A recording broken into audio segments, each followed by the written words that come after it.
This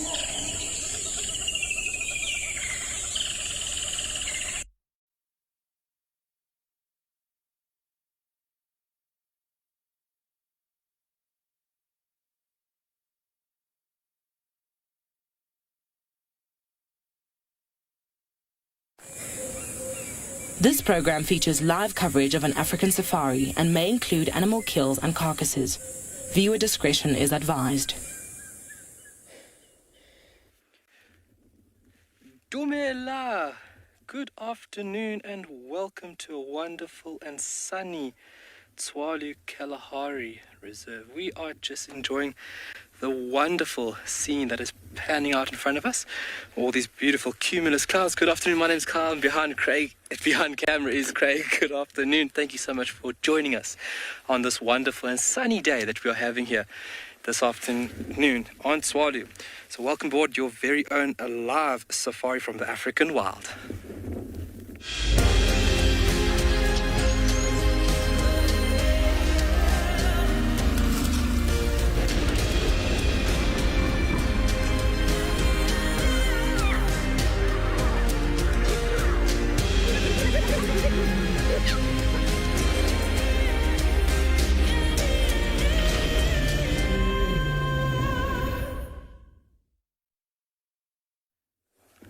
Mother Nature's being very creative this side, and then also just giving us a very sunny and warm afternoon. We don't mind the sun this side. We receive quite a bit of it. But when we have the creative scheme across the beautiful sky, it is such a treat. So, once again, my name is Carl, thank you, and Craig is behind camera. Thank you for joining us on this very live and interactive safari this afternoon here on Tswalu Kalahari. We are going to be heading out and looking for everything and anything. We have missed everybody. We had a little bit of technical issues, but myself and Craig scaled up at a very large mountain to sort that problem out for everybody. And we are very happy to be here. So quite warm today, but it is good. With a cloud cover, it keeps things nice, relatively cool. We had about 30 odd degrees Celsius this afternoon. That's about 86 degrees Fahrenheit. And we've got about a 7% chance of rain. In my books, that's about a 0. But you can be hopeful. Hopefully it comes under the cover of darkness. And we are going to be meandering slowly out west, so chasing the setting sun this afternoon. And we are going to be looking for anything. We do have a rough understanding of where the wild dogs might be. And I think if we can have them for the afternoon, if they become mobile, we had them fairly static the other morning. So if we can have some movement from those animals for this afternoon, it would be absolutely amazing. But regardless of them, there is lots of things to delve into out here. And just like you guys know, anything and everything is up for grabs for us. So if you're under the age of 18, you can pop us an email at kidsquestions@wildearth.tv. Anything you would like to know about Tswalu, you just drop me a comment or a question and I will be sure to get back to you. For everybody else, register on the Wild Earth website and then head over to that live safari page where you would submit the questions there. Anything you might want to know, want to understand better. Remember, we all are learning here. I'm learning every single day. Not only about this beautiful place, but the great continent, this big beautiful world, and then most importantly myself. The sour grass is just dominating this area, and it just creates such a beautiful scene. Just look how it is moving slowly by the gentle breeze of the wind, coming in from the southeastern corner right now. And it's just really beautiful to look at.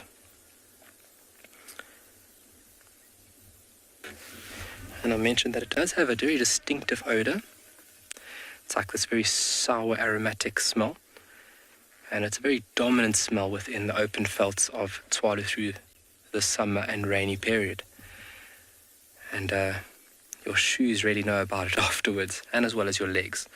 If you don't wear long pants, they've got poison glands on them to deter browsing or grazing animals, and the poison can create a bit of irritation on the skin if you don't have any protection.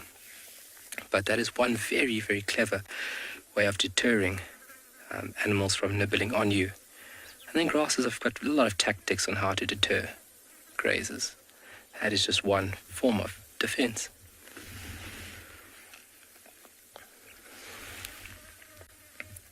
Moving beautifully, look at that. So it creates a lot of cover. You can imagine a leopard moving through this stuff. Obviously that low-laying posture, it could just disappear through this.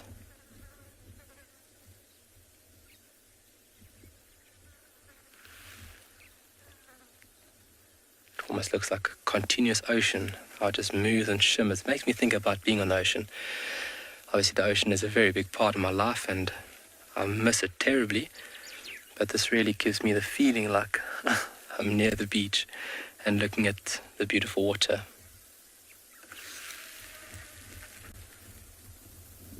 Dylan, how many times a year does it rain in Tswalu? We fall into a vegetative group in South Africa referred to as the savanna biome.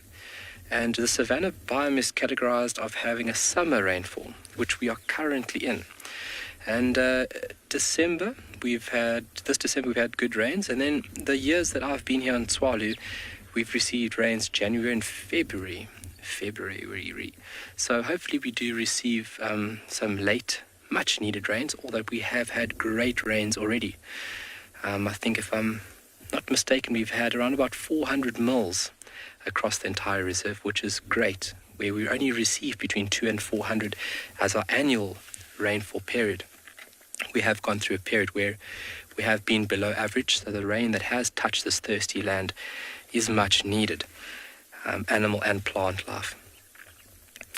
Unlike the guys on the eastern side of the country, our friends in Juma, which receive up to 1,000 mils per annum, that's a lot of water. So you think about how the plants and the animals are adapted to survive with very little resources, moisture and content, and they have special adaptations to evade those tricky periods. It's remarkable. But yeah, summer is our rainfall period, and then we can have cold fronts that blow very far north, but that brings like a light drizzle, like a fog almost type condition, not physical rain. Rain is a summer thing in Tswalu. Beautiful scene. So, Craig, do you think we should just move on a bit here? I think we're going to move on here, folks. Continue this beautiful scene. We're going to head west. We're going to be using this cut line over here, and we're going to be going straight almost into the sun. This road's going to bend slightly to the right, and we're going to be searching for little things along the way. It's still pretty hot. Wild dogs do tend to move in the cooler parts of the afternoon, but I'm hoping now with this cloud cover available, they take an opportunity. An animal will take an opportunity when it is there. Oh, Sinak. What rare plant species does Tswalu have? There is one or two species, Sinak. By the love of me, I cannot remember the scientific names. I can't even remember the names. There is one or two plants that are very rare. Dylan Smith, I think it was last year, recorded a plant on Tswalu in the mountains of Tswalu that had only been recorded in South Africa a couple of times. So there is one or two species, and I can try and find out for you. Sinak, because obviously that is broadening my knowledge. I'm still on the search for that vulture question we had. Was it yesterday? It was yesterday. The days kind of blur together sometimes. But I will take a look from Dylan Smith. Obviously, he is the encyclopedia here in this area. And I'll get a list of one or two species which are rare within this area. But I'll write that down now. What we're going to do is we're going to start the vehicle. We're going to start the old trusty number 9, and we are going to head west. And we're going to be search for anything as we meander along. And we have 3 or 4 blocks. So these areas that the road basically runs around the borderline of these areas, we call these areas blocks. And we have about 3 or 4 blocks to go. So it is a beautiful call there, that lovely white-browed sparrow weaver. Beautiful call. And those nests obviously being very distinctive. Look at that. So when you get into birding, obviously IDing birds is a very, very entertaining thing. But when it when it is a prolonged activity, you start getting to collecting and understanding feathers. You find a random feather and you try and understand from which bird it might be, and even understanding where on the bird this feather might have come from. But then relying and looking at these beautiful structures and recognizing them is such a treat, and finding them as well, because some birds are very, very sneaky. And on this continent, obviously birds have a very, very, very high predator ratio in comparison to, for example, the UK. So birds have to be very sneaky on where and how they build their nests. And you can see this nest here, it's basically encased in this thorny camel thorn. And that's a very efficient way on how you are going to deter any type of predator. Although there are some that get into those nests, such as the boomslang, very specialized boreal tree snake, and then as well as the Cape cobra, which we have seen a few times visiting a few nests along the lines. But a very messy structure, very bulbous structure, and then you can see multiple nests within this tree. That is downright white-browed sparrow weaver. And then we have the call to rely on as well. Those sharp, jumbled notes. Gives the bird away very easily.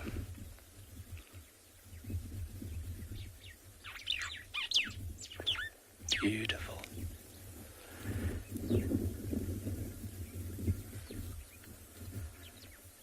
Yeah, all the insects, all the flies buzzing past us. Just lovely. Ooh, Bobby Blue, what's my favorite snake on Tswali and why? I would have to say the boomslang. The Cape cobra is a beautiful snake. Its ecology and ethology is amazing, but for me the boomslang, its striking green appearance, along with its very, very large eye, I find them absolutely beautiful. And it is a very beautiful snake to photograph as well. If you have one in a tree or in a nest, it really creates a beautiful scene of beautiful contrast of colors for one to enjoy. So boomslang or tree snake, it's a very specialized snake. It really is super fast and really well adapted into trees. And obviously the research going on Tswali, we found that a few things that we thought we were right previously, but from the research we are beginning to doubt that. You'd think that when a boomslang sees you, it would go to the top part of the tree. We have found that boomslangs drop out the tree in a hole. But they really are well adapted into these tree systems, hunting lizards, hunting geckos, hunting chameleons, and then as well as birds and chicks. And it's the only snake, it's one of 2 or 3 snakes in South Africa that are able to recognize stationary prey. So a Cape cobra, if I stand in front of a Cape cobra but I do not move a muscle, it would see me as absolutely nothing. But a boomslang, he would be able to see me. So a very, very beautiful snake, and I would have to say my favorite. I hope that answers your question there, Bobby. And snakes are very, very important, and people think that snakes are dangerous and they're just going to bite you. But they are more afraid of you than you are of them. They're obviously a really, really big individual, and they are really tiny.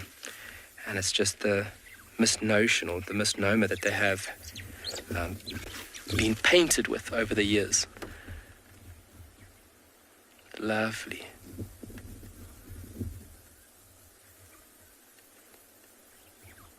No, there's one over there, Craig. Inside the camel thorn here on our right. Just...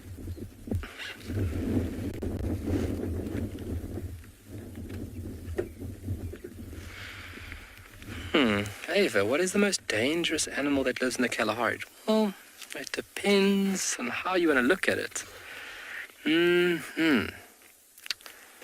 I would have to say in the Kalahari, the thing that scares me the most is buffalo. Hands down, buffalo it is. So you find in Botswana, in the northern parts of the Okavango Delta, you find very large herds of buffalo. And we have buffalo here on Tswala as well. I would have to say buffalo is definitely the most dangerous animal. A lion's always sleeping. A snake doesn't bother about you unless you are, really frustrating it. But a buffalo is, I don't like it for some reason. So I'd have to say the buffalo. It's very big, very powerful. They move in fairly large herds depending where you are. And the telltale signs of when they're going to do something is fairly hard. And then they also got this behavior of wrapping around. So if something happens, they will literally circle around you and come from behind, which makes it very, very dangerous. So if you're ever walking guests, you have to make sure that, obviously, number one is safety. You never, ever, ever jeopardize with safety. And then, obviously, thereafter is enjoyment. But buffalo, yeah. Buffalo. Always looks like he's angry. Where's my money?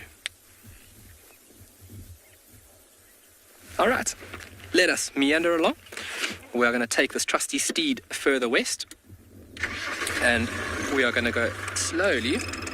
And we are going to see what we can pick up along this beautiful cut line.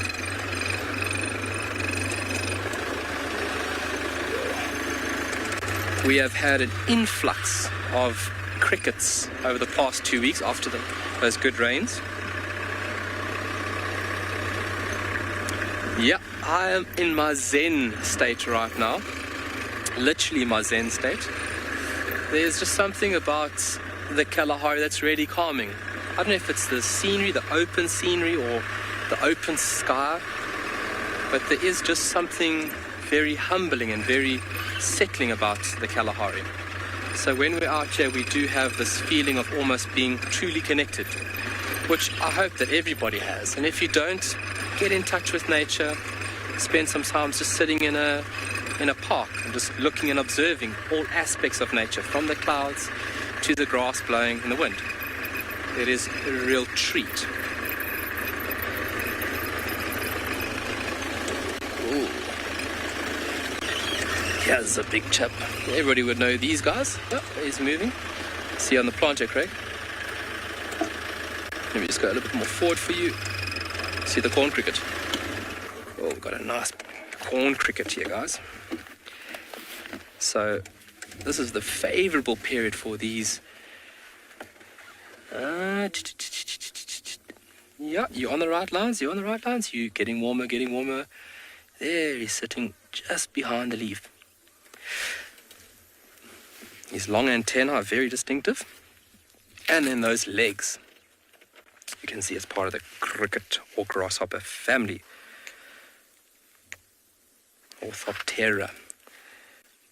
Very, very beautiful species. And we have a massive influx of them now. This is the period that they are around in full steam. But then we've also had a massive influx of the burrowing crickets. We did see one or two when we were looking at meerkats a couple of months ago actually now. But there is hundreds and hundreds and hundreds of them around at the moment. But these guys are chomping down on literally everything. Even if you had to pick it up, it would even go for your finger. They will not hesitate to bite. And at the moment, if you find one on the road, you'd find other members eating off it.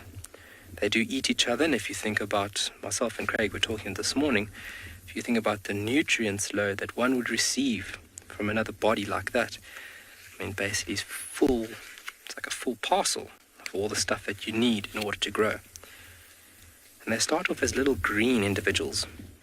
And as they get older, they get dark, just like this individual here in frame. And they are really creepy looking.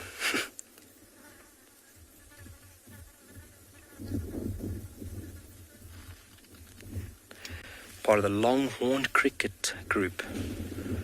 Always still alive.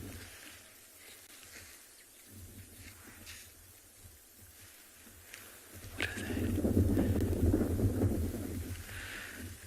they? Ivsy, could you just go with that message there again for us, please? I didn't get the middle part of it. I heard it was from a Renee.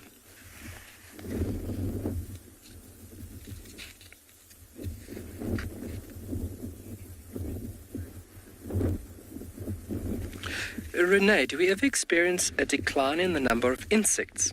Yes, that would be a yearly cycle. Insects really enjoy the warmer periods. So they need heat in order to operate, and higher conditions the better. Not too hot, but just in the higher regions. Winter is where we would have a massive decline in insect life. They would obviously, before the approach of winter, they would lay eggs, and then obviously other individuals would burrow and they would wait out the winter period. And then on the approach of summer again, when it gets a bit warmer, we have like this bust of life. And where we haven't seen these guys for a couple of months, and now December, January, they are just everywhere. And then coming towards winter again, we'll see a massive decline in insect diversity. There's not a lot of insects here in winter. It's really cold. So an average night is below zero, almost every night. And then Tswalu has recorded -10. I mean, that is cold. My bones do not like the cold weather. And -10 is really cold. And most mornings we have to leave our vehicles running for at least a half an hour to get them warmed up before we go collect our guests for our midday drive. And when we set out at about 9, 10 o'clock, and we stay out the whole day tracking various animals like aardvark and pangolin, which is the best period.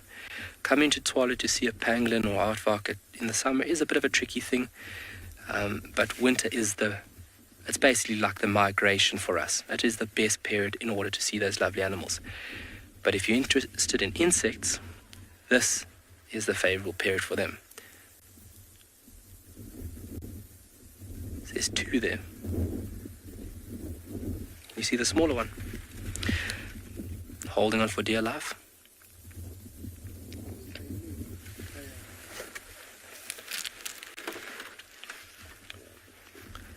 So there's a smaller one just below the larger one there. I'm just going to hold on to this. Oh, he's going to move. So maybe I'm not going to hold on to it. It is just blowing tremendously and does make a bit of a disturbing or distorted image. It's obviously using the external mouth parts. They have external moving mouth parts, and that is obviously used to chomp down on plant and as well as animal matter. And I picked one up last night and it gave me a good bite. Not piercing the skin, not breaking the skin, but from those little jaws there is quite a lot of force. It actually made me pick him up again and then put him down very quickly. Great.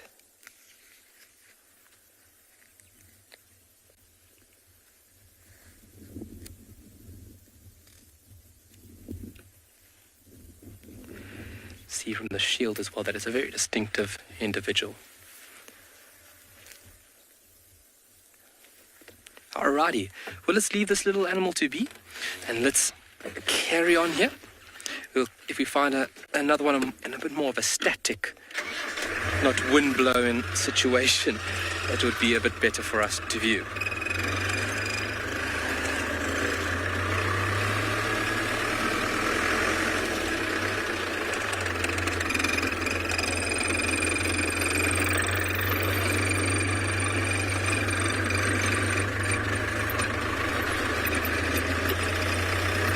So once we get a little bit further west, we're going to stop the vehicle, and what we're going to be doing is just walking slightly into the block.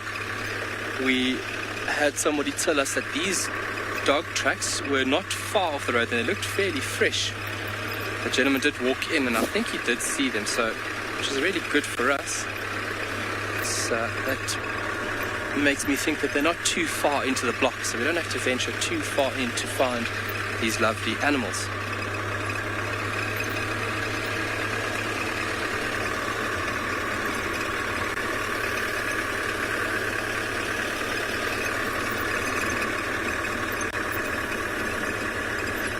And the most important thing, Craig, what is my favorite part about nature? Whoa. Sheesh, a lot of hard questions this afternoon, guys. Everything. Its continuous ability to astound me and wow me every single day. From everything. Because it is so remarkable to think about various aspects and components that all fit together so nicely, that we have the ability to be and to thrive on this beautiful big blue planet. And then the complexity, in it gives me goosebumps, literally gives me goosebumps. And then also I can never know it all. So I'm constantly stimulated on a day, month, a yearly cycle to know more and understand more. Because it's a humbling experience when you look at all these various beautiful little creatures and how they fit in with everything and how everything works with them and then would not work with them, without them, sorry. So I'd have to say, yeah, that's definitely that's the intriguing part for me, and that keeps me locked on, almost locked jaws continuously.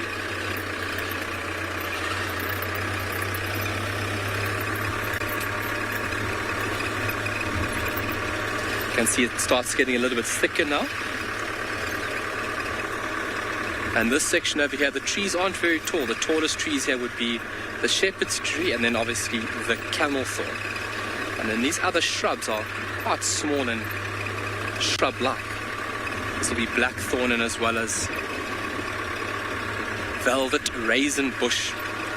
Actually, we might take a look at that. Let's find a good one.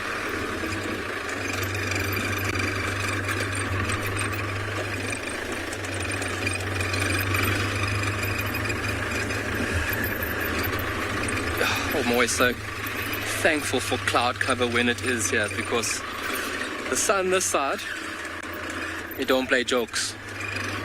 No jokes.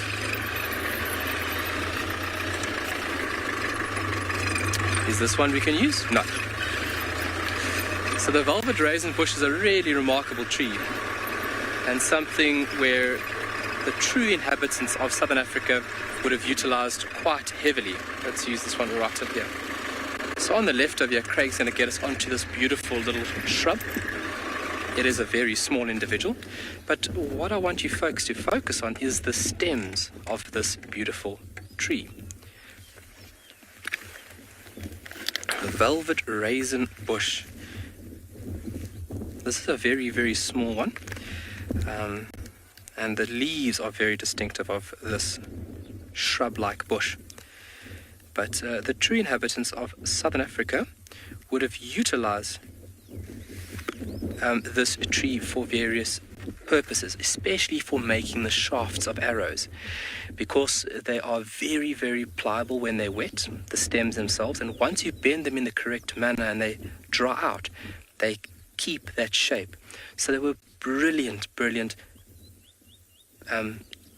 parts of the tree, a very, very useful part of the tree in order to make the shafts of arrows. People also used them for the bow purpose as well. And it's still used today. So when we get a bit further, I'll really try and find a better one, and we'll look at the fruiting bodies because it is starting to fruit right now. And when I find a better one to show you folks, we'll get all deep into this tree. But for now, I'm going to send you over to Pinder for a little while just to say hello.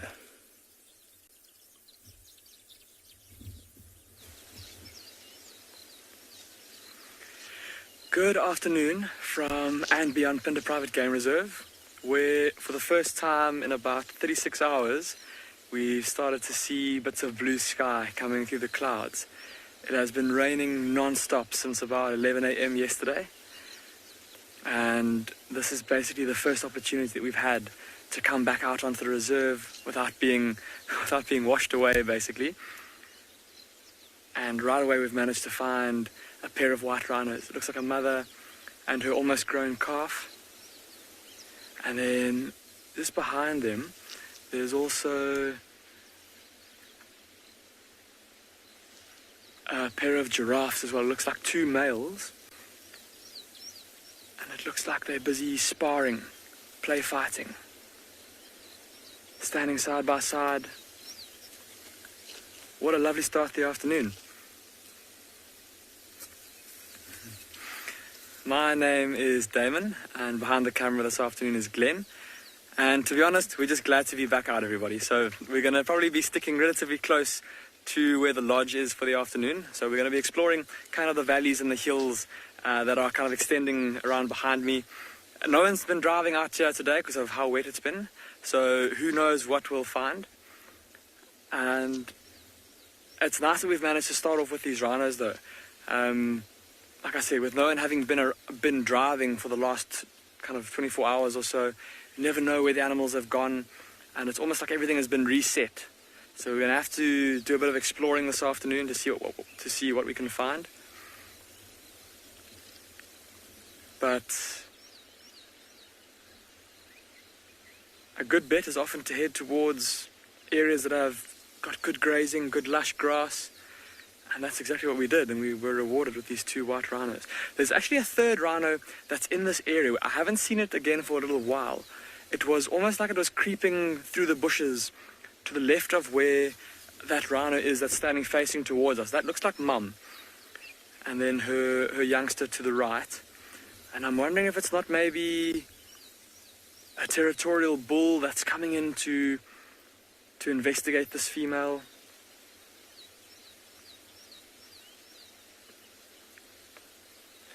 Regardless of what it is, it didn't seem to notice these 2 rhinos because it kind of carried on walking straight past them, whereas both of these rhinos evidently noticed it because they both started to lift their nose and smell, and their ears pricked forward. Yeah, I didn't get much of a view of it. All I saw were feet. 4 big feet kind of underneath the canopy of the thickets of the guaris and the scented pod thorns down there.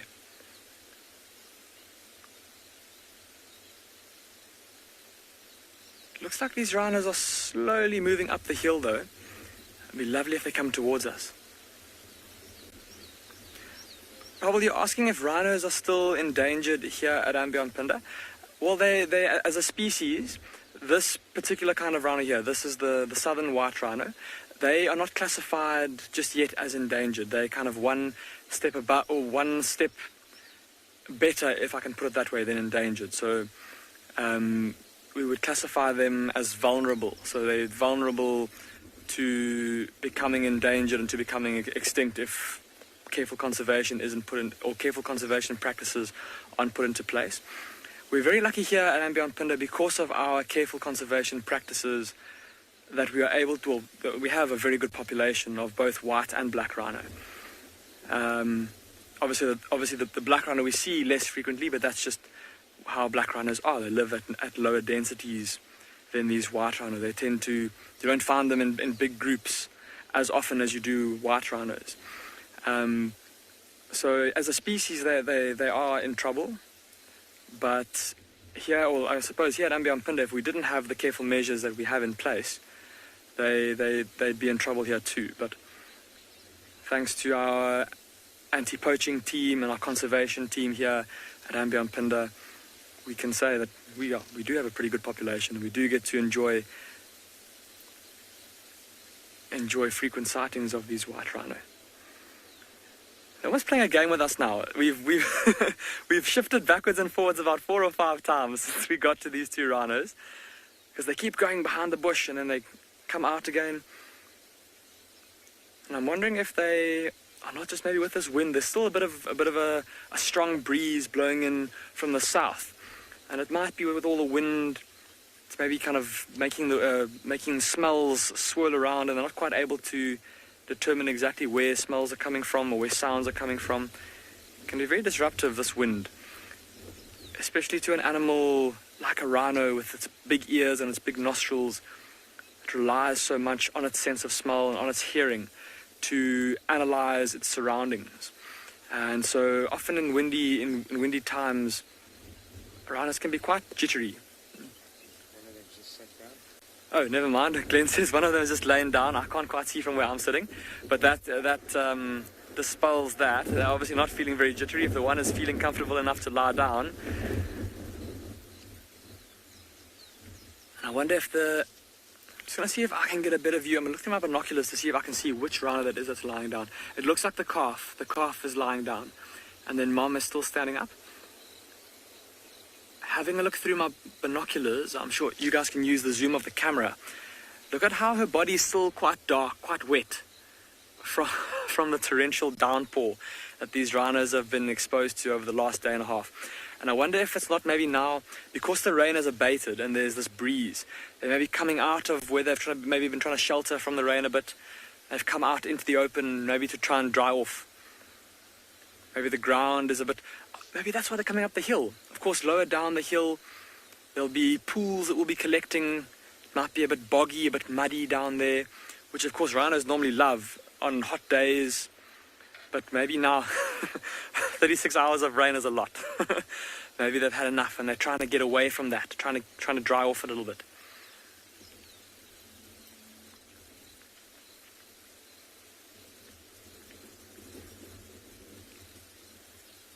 And whether it's...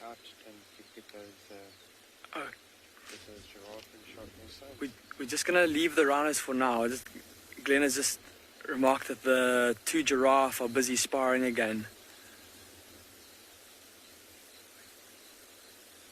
Malinga, you're asking a very interesting question. You're asking about the social structure of white rhinos.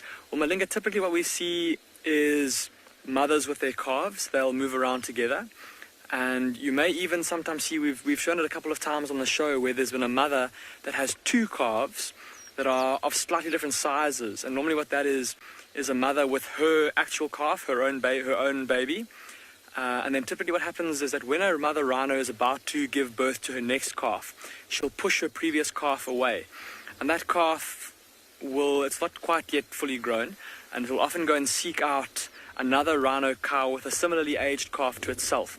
And it will then kind of attach itself to that group. And so you'll see these little groups of 3 rhinos moving around. Sometimes it can be more. Sometimes you get a mother and her calf, and then that satellite calf, maybe 2 sets of that, and you maybe get 6 rhinos together, or 3 sets of that, plus a couple of other sub-adults that are moving around independently.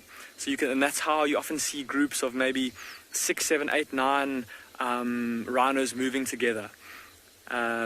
Resources will also bring them together. If there's a really good patch of grazing, maybe if there's a fire that's moved through an area, and then the grass starts to sprout after the first bit of rain, you might get big groups of white rhinos that just come there circumstantially to take advantage of the abundance of food. And then the most I've seen on Ambient Pin is about 17 white rhinos in one pretty narrow vista, which was absolutely unbelievable to see.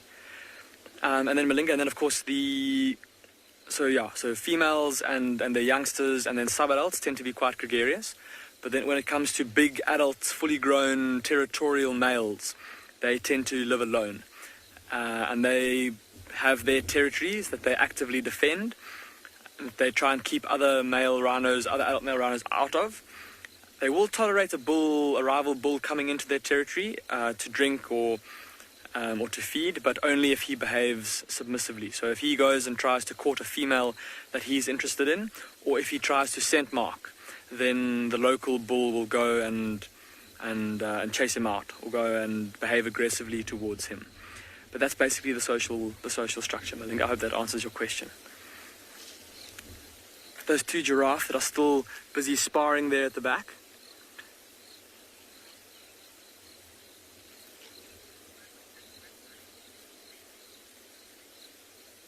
Safari Sue, you're asking if black rhinos and white rhinos would ever mate. Safari Sue, there are 2 different species, and they've got pretty different, I suppose some of their behaviors are quite similar, but they're very different animals. And so no, they wouldn't mate. I have heard of an instance in a zoo once where I cannot remember if they actually mated or if it was done artificially.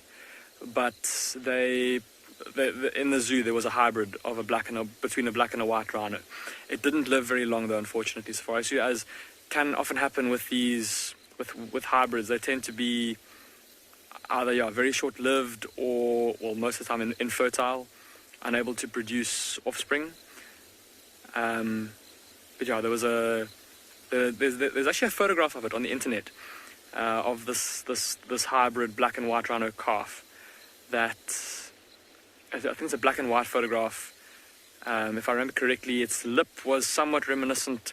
For some reason, the picture that I saw, most of its features reminded me more of a white rhino than of a black rhino. I think its mouth was more reminiscent of a white rhino. Its ears maybe more so of a black rhino, from what I can remember.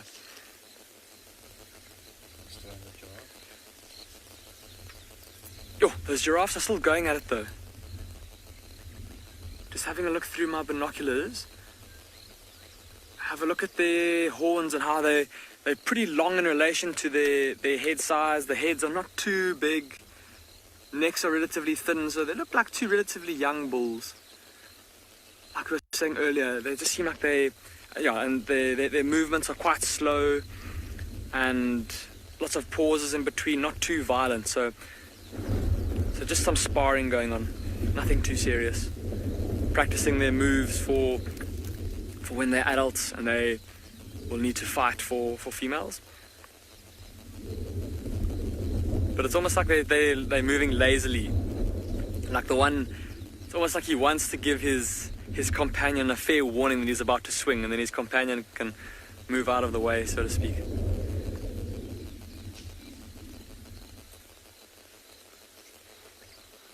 So pretty to look at though. Look at how that one on our left is a much lighter color than the one on the right, or at least their necks are slightly different in color. That one on the right already going quite dark, almost like a chocolatey brown, whereas the one on the left more like a light milk chocolate color.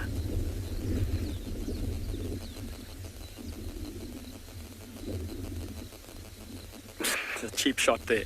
Waited for his friend to walk forward so he couldn't see him, and then swung at him. We actually saw something a little bit earlier, and Glenn and I couldn't believe it. I'd never seen it before. We were sitting with a giraffe that was lying down, and unfortunately she stood up and she moved across the road into some thick bush where we couldn't see her anymore. But before she crossed the road, obviously it's been raining so much that it's been it's obviously very, very, very muddy. And you think, like, with an animal with these huge hooves, it must surely get mud stuck between its toes. And how does it get rid of that? I'm just going to let Glenn pan across in front of me, because we've now got an enormous group of giraffe that are busy descending upon us, or busy marching towards us. So we'll have a look at them, seeing as those two that were sparring have moved off. But yeah, so thinking about how, does that kind of thing bother a giraffe? Because sometimes you see, especially on the harder roads here, you'll sometimes see after big rains, if giraffes have been walking in mud, you sometimes see that mud from in between their hooves where it's been left behind on the road. That's quite neat. But we watched this female giraffe stand up from her rest, and as she started walking, the first thing she did is she walked over to a clump of grass and she started wiping her hooves on this grass as if she was trying to get the mud out from in between her hooves. It was the most amazing thing. Never seen that before. But look at how many of them there are. 1, 2, 3, 4, 5, 6, 7, 8. 8 giraffes. And just looking through my binoculars, they all seem to have pretty robust horns, and horns that are either almost completely bald or starting to go bald. So all of them males. Little bachelor group of young male giraffes, varying ages. And again, just like those first two we saw, varying kind of coat patterns and coat colorations.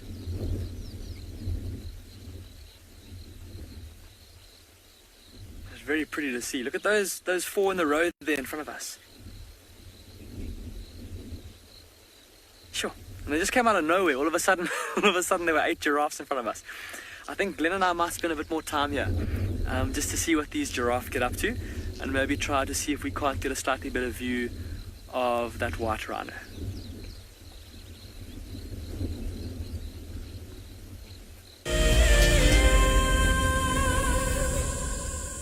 Welcome to my car.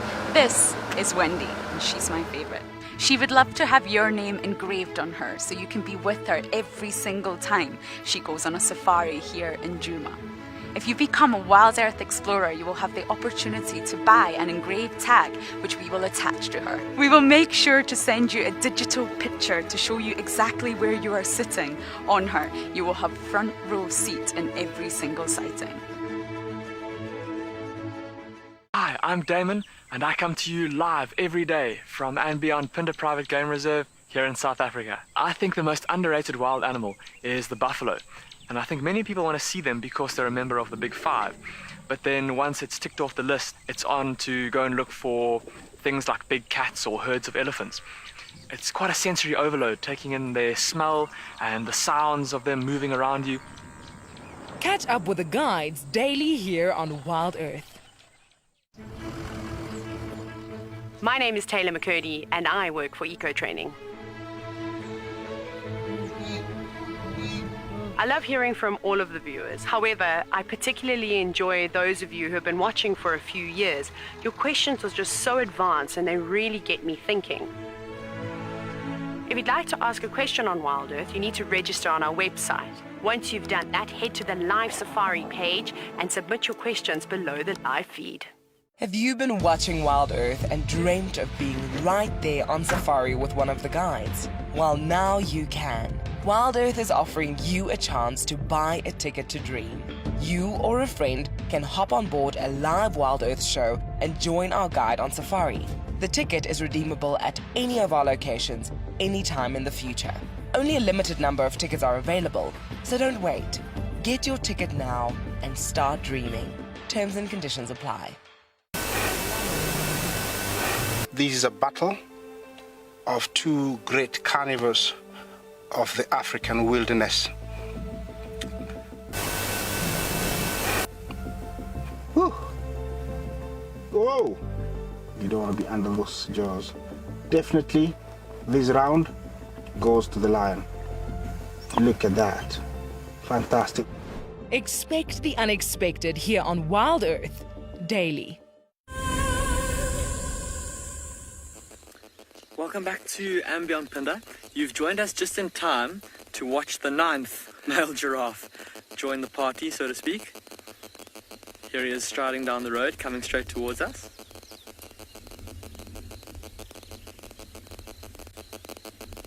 This is really something, everybody. There's these 9 in front of us here, and then there's still those 2 that were sparring off to the left that look like they might come up the hill and join all of these young males up here as well.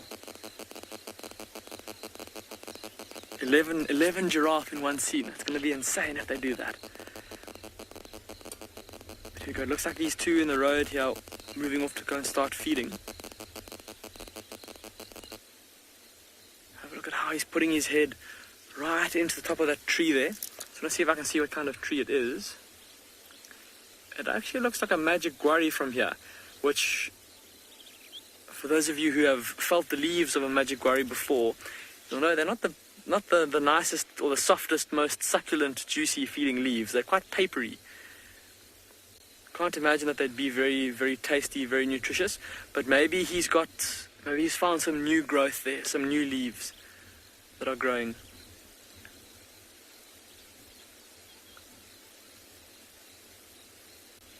By comparison, there's that cluster of bulls off to the right that have encircled what looks like a young umbrella thorn. And they're also busy feeding. They've been feeding there for quite some time now. Those leaves, on the other hand, look pretty juicy. Lots of small leaflets.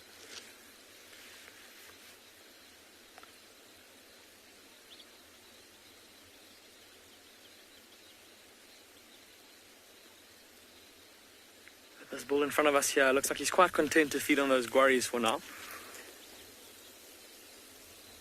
Just looking through my binoculars, see if you can see. It's a bit tough because he's now got his head behind a bush, but see if you can see his tongue coming out and almost acting like a hand.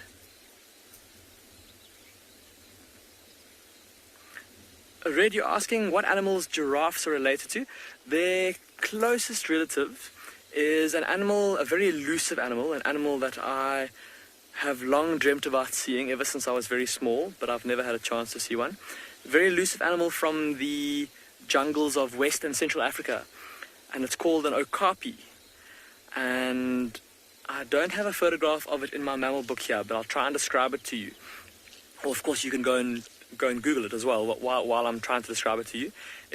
So it looks very much like a giraffe in terms of its long legs and its long neck, but imagine if it were slightly more compact, so a slightly shorter neck and slightly shorter legs, and then it's got a very dark chocolatey brown body with zebra stripes on its rump and on its shoulders. So very, very, very pretty animal in terms of its markings. And like I said, very similar in terms of the actual build of the giraffe. And I suppose it looks like what, talking about the evolution of giraffes, and there's that whole thing talking about how giraffes must have at one stage been like okapis. They must have had shorter necks, been smaller animals living in denser forests, and as the forests kind of retreated and the savanna grasslands opened up, these giraffes were able to grow bigger because they had more space to move around.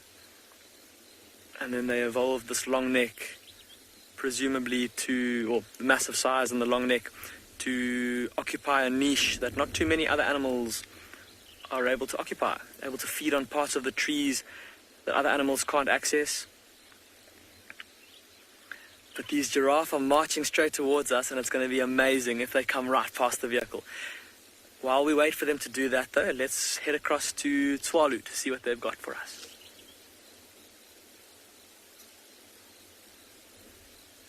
Who's that? Damon. Well, it sounds like you guys are having a lot of fun there with Damon. We have just stumbled upon two beautiful bat-eared foxes. And we are seeing quite a lot of them at this point in time, is because they are denning. So we're finding that the pups are very active outside the den sites, and this gives us a great opportunity at viewing these beautiful and somewhat nocturnal creatures. Those massive ears, wow. There's quite a lot of vegetation in between us and them. Hopefully, if we're patient enough, they give us a better view.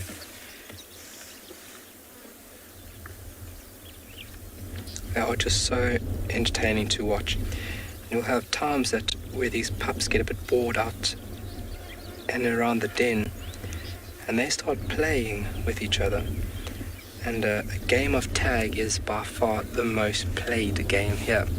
That's very important for these young ones to practice and develop muscles in the correct manner via this activity.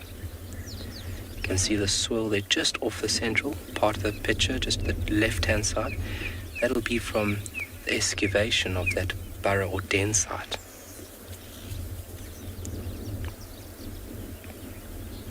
You can see the big ears just popping through the grass there.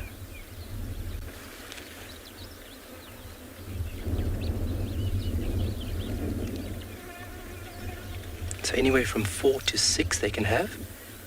In terms of pups, they can have 4 to 6, and that's usually between October and November. So these individuals here, depending on their size, they could be about a month to about 2 months of age.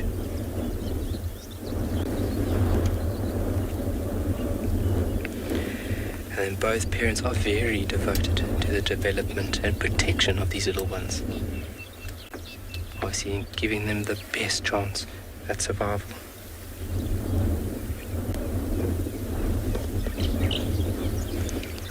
This big cloud is over us, obviously giving us a very overcast appearance right now.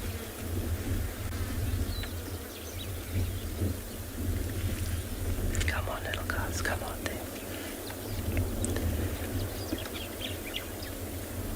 To watch them feeding it in the daylight hours or under the cover of darkness is a real treat.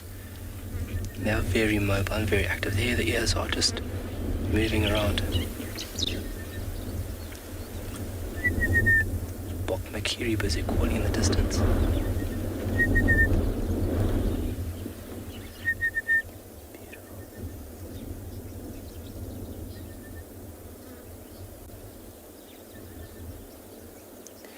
Obviously, the amount of cover that is available right now, this also increases their chances at survival.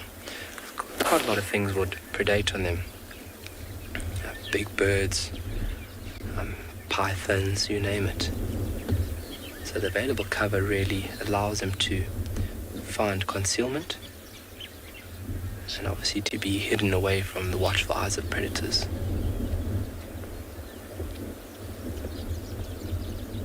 the ears.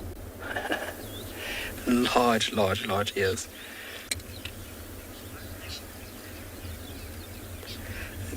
Jackie, why are they called bat-eared foxes? Well, if you look at the appearance of a bat, bats generally have fairly largish, elongated ears. And whereas they need to use their ears for echolocation, so basically high-frequency pitches and squeaks that are sent out, and then bounce of objects, and then the ears receive these sounds. So bat-eared foxes, they have very elongated and large ears, and they use them for locating prey under the ground.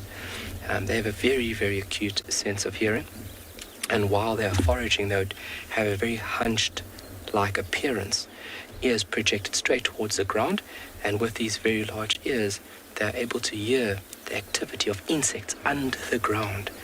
So if there's something under there, they would hear obviously the scurrying and the moving, and then with their very long claws, which are a very, very useful tool for these animals to dig, they will unearth various forms of insects. Termites make a very large part of their diet, as do most animals out here. A lot of animals utilize termites as a viable source of food, although as humans we don't like them because they just do so much damage to timber. But they are so important for the ecosystem. But then they'll go after grasshoppers and geckos, crickets, you name it. They have a very, very specialized skull structure, or dental, let me say it, that they have more teeth than any other mammal. So they have between 64 and 50 teeth in their mouth. And those teeth are used, there it is. Ah, lovely. Those teeth are used to chomp down on various insect bodies. Because insect bodies are very hardy to break down because of the material that makes up the animal's body, which is called chitin. Very, very hardy and durable material, which has given insects the ability to dominate ecosystems across the world.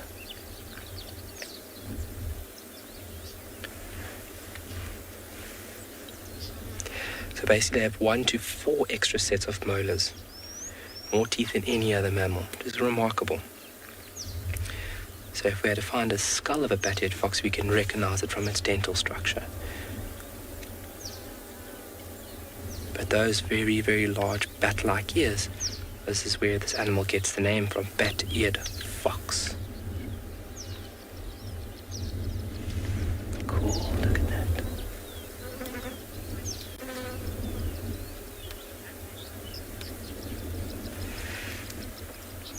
I didn't get the person's name there.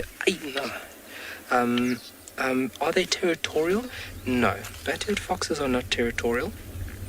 They'll have home ranges that they move through, and basically a pair would have a general home range that it would move through until it gets to the boundary of another couple or another pair, let's so to say. They can sometimes act quite aggressively around a food source, but generally you have behavior being very placid. So not territorial, not demarcating and defending an area for the resources, but generally just moving around within a given circumference for foraging and as well as denning, just like these individuals are here.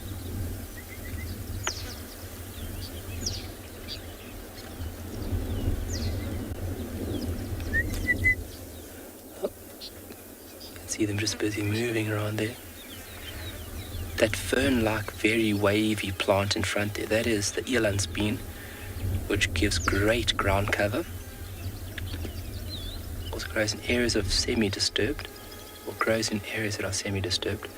And it does have a very fern-like appearance.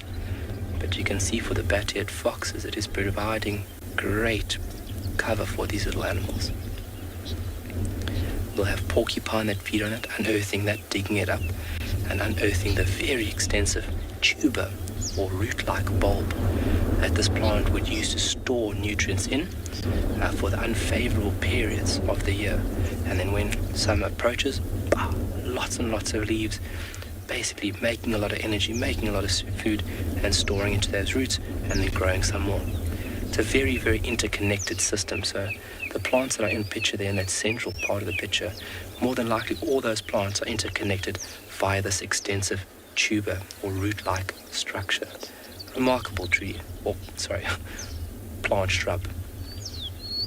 It's not a tree because it doesn't have a rootstock or trunk.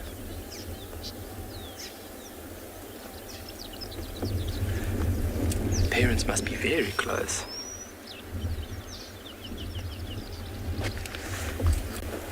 Okay. So what we're going to do is I think we're going to leave them over there. Oh, they're just coming out a bit. Sorry, Craig. Sorry, man. There it is. Oh. And down it goes. So finding a shady spot like this and resting is a very important thing for an animal. You need to be very careful on when you are operating.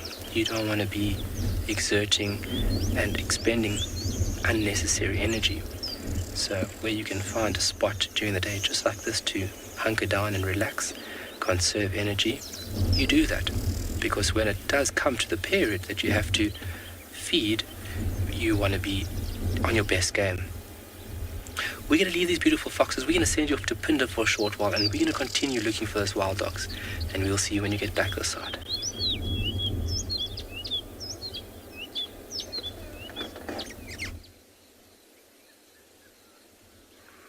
Welcome back to Ambient Pinda. Our 10 of the 11 giraffes have all come past the vehicle, leaving just one of them, which hopefully will come by rather close. Oh, sorry, Glenn, this roller's just caught something. Sorry, everybody, we're just going to pan across quickly. There's a European roller in the tree in front of us, and it's just caught something. It's busy bashing it against the tree. Oh, it's a dung beetle. It's caught a dung beetle. No ways. It's a big copper dung beetle, and he's going to start. Look at how he's juggling it in his beak, trying to get it lined up. That can't be the easiest thing to swallow. It's like trying to swallow a big, crunchy, I don't know, a big, I don't know what it's like, but it's a big, solid object full of spikes. Trying to tenderize it. Maybe break up some of the exoskeleton of the dung beetle. Get the legs to be a bit more streamlined to try and swallow it down.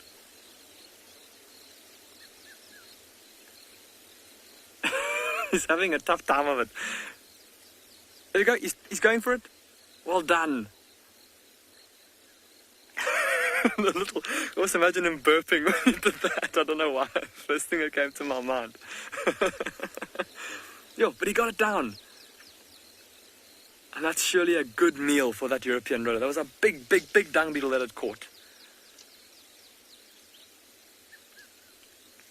Wow. With all these giraffes that have been coming past. Where are they coming from? What is on the road in front of us? Is there another one? There's a... Oh yeah, well spotted, Glenn. So I was just about to say, with all the giraffe that are in this area, and the two rhinos here as well, there's inevitably going to be some dung that's around. So There's a beetle on it. yeah, there's actually a pair. There's a male and female there that have got a ball of dung that they've rolled together, some fresh giraffe dung that they've managed to pat into a ball, and it looks like they're about to start rolling it. The fact that there's two on there together, indicative of the fact that it's, well, the two of them together and they're not fighting over it. Indicative of it being a male and female. And they'll roll that ball away together and go and dig it down into the soil somewhere. There's also, I don't know, Glenn, if you can just pan, I don't know if it's too close for us, if you pan down the road towards us, there's a bright green dung beetle also there. It's rolling a tiny little ball towards us. I can just see the ball now. I can't see the beetle, but every now and then it'll stand up on that ball just to reorientate itself. On it. You got it there, well done. So I see that little ball that's rolling towards us. I'm just waiting for it to stand up. Every now and then it's going to stand up on that ball and just reorientate itself to see where it's going, and then we should be able to get a good look at it. It's called a small green dung beetle, and as the name implies, it's quite small and it's the most brilliant emerald color. I'm just hoping that it does. Look, there's a copper dung beetle flying over it. There we go, you can just make it out there. I don't know if you guys can see the colors though on it. There you go, coming onto the ball and doing a little look around, making sure that it's still going the right way. Look at that. How pretty is that? Shame, that ball doesn't look very round. It looks like it's got a big flat underside. no doubt making it very difficult for this little beetle to roll it.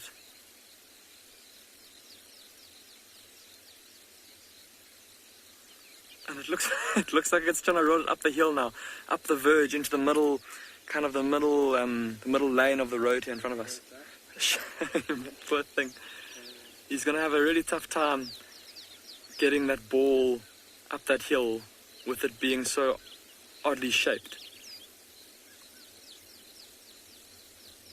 But that is its own fault for not taking more time to get that ball perfectly round. It seems like the pair of dung beetles in the giraffe dung, they're actually adding onto it. They are making that ball bigger and bigger, as one would expect if it's a pair of them like that.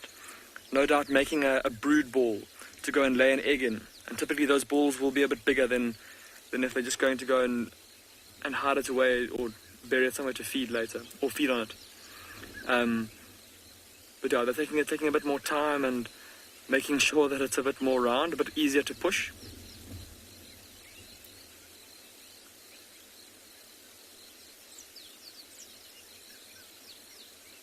That was awesome, and it all started with that roller. We just saw that roller catch that dung beetle.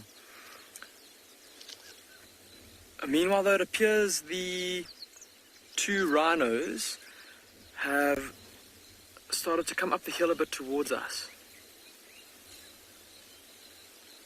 That same mother and her youngster, the youngster stood up, and it actually started to graze first.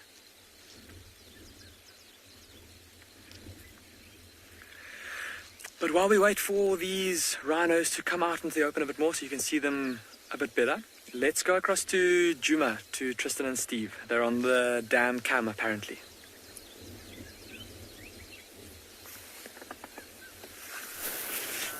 Good afternoon and welcome everybody to Juma, to the Dam Cam feed where, well, we've got a couple of hippos submerged under the water. My name is Steve and I'm joined once again with my co-host and commentator this afternoon, Tristan. Tristan, Yes, how are you doing? Good afternoon, everybody. Hello, Stephen. How are you doing? Oh, wonderful. It's been another wet day. Been a very wet day. It's been a very wet day. The Dam Cam's not giving it away, but we've had some technical issues, everybody. Marcel's been racing around trying to sort out our radio comms. Marcel is our technical wizard, and he's just sent us some footage of where he's been, and everything is underwater, and yeah, it's been a very, very wet and rainy day here in Juma, but I suppose it's welcome. We're enjoying the wet weather. Yeah, indeed. It's always nice to see changes from droughts to flooding, and obviously it's not so nice for people that have been displaced by it, but... No. But here in the reserve, it's always fascinating to see in complete contrast to what we were seeing, 3-4 summers ago. So Indeed. I mean, that was just before I started here. We'd come through that huge drought. You guys have all been talking about the buffalo and the lions, and I know Jamie and Brent used to work here, and there were some really interesting stories about the Nkuhuma pride and all the white muscle disease. for sure, yeah, it brought about a whole bunch of things. It was not just the white muscle disease. There was, the mange and the sticks, which was quite heavy. I think I caught the end of that. Yeah, I think they kind of had it for much longer than we thought they would. Normally mange thrives, as you know, in dry periods, but it rained and they still kind of had it for a number of years afterwards, but it was very bad during the drought. So, the contrast of that to what we're seeing now, I mean, even with the sort of picture that we have at the moment, that is not, this time 2 years ago, that dam was empty. There was no water where you're looking right now. So it's a massive change. And like I say, flooding is always an interesting thing. It's amazing to watch the power of water and the damage that does in its own little way. It's often not a slow thing, but it does damage, and it does it pretty efficiently. I was watching actually yesterday afternoon when I was down with the lions near the dam. We actually had we had the sort of overflow going, and I was watching the bank just crumbling as the water was going. It's amazing actually how quickly it erodes away at banks and things like that. So The power of water, it is an incredible thing. It's blessings to have it, but an overload of water sometimes can be very tragic, as the news all over the place is talking about the tropical storms and the displacement of people. And I discussed yesterday, and I think all of us can just send some thoughts and prayers out to those displaced by these storms across sort of the eastern parts of southern Africa. And Just hope that everything resolves itself soon and people can get food and can stay dry and can stay safe. For sure, I agree. But talking about kind of storms and things, often, birds and things can get lost, and Gabby's asking if we ever get lost. Gabby, difficult to get lost on the dam cam. Generally, we can zoom it around. Sometimes you feel like you're in a bit of a whirlwind when you're zooming this camera about. But generally, Steve and I have a handle of where we are on dam cam. So no, not hard to get lost when we are sitting in FC. Don't really have far to go in order to find ourselves again. But in terms of on normal drives, no. We know this property It's been very a while well. since I got lost. Exactly. I think the important term is to say temporarily disorientated. Exactly. Although, I have seen people get lost. I have a funny story about getting lost. Okay. Where was this? When I was at Lion Sands, I might have, I'm pretty much sure I've told And the that's story. in the southwestern Southern side of the Sabi Sands, who, they're really seeing flooding. The Sabi River is huge at the moment. But I'd just gotten there. I think it was like my third night of driving. And, normally when you go to a lodge, you have kind of an orientation period where you get to learn the roads a little Normally bit. a few weeks at least. So I got given a map and I was like, right, you can learn the roads. I was out learning roads my first day. I get a call and one of the guys not feeling well, you're on drive already this afternoon. So a bit of a deep end throw. deep end thrown, all good, here we go, no problem. Because you have a tracker, and trackers are gentlemen that sit at the front, generally very experienced individuals. They sit on the front of the car, and as younger guides or new guides to an area are hugely beneficial because they help you being able to direct you and show you where to go. So anyway, we go on this game drive, we drive, and there's these male lions. So we go into the block and find the male lions, decide to leave now. It's at night and it's cloudy. So we drive off. My tracker's directing me, right, left, straight, right, left. And I'm thinking... You know better though, eh? I'm thinking in my mind, I'm like, this is a lot longer than it took to get in here. But I'm like, you know what, maybe I'm wrong. Maybe this guy's just sending us to the right road, And anyway, we drive and all of a sudden, he exclaims lions. So I'm thinking we've bumped into more lions. As I look though, it's the exact same 3 male lions. And I'm just like, no, this has not gone well. Then that sinking feeling that you have no idea actually where you are. I know that feeling. But eventually we got out about an hour and a half later. It was not ideal. Okay, well, we will be touching on more interesting stories, so please do keep your questions coming through to #WildEarth and throw them in the YouTube chat stream. But in the meantime, we're going to send you over to, I'm not sure who that was, but someone I'm sure has got some wonderful animals.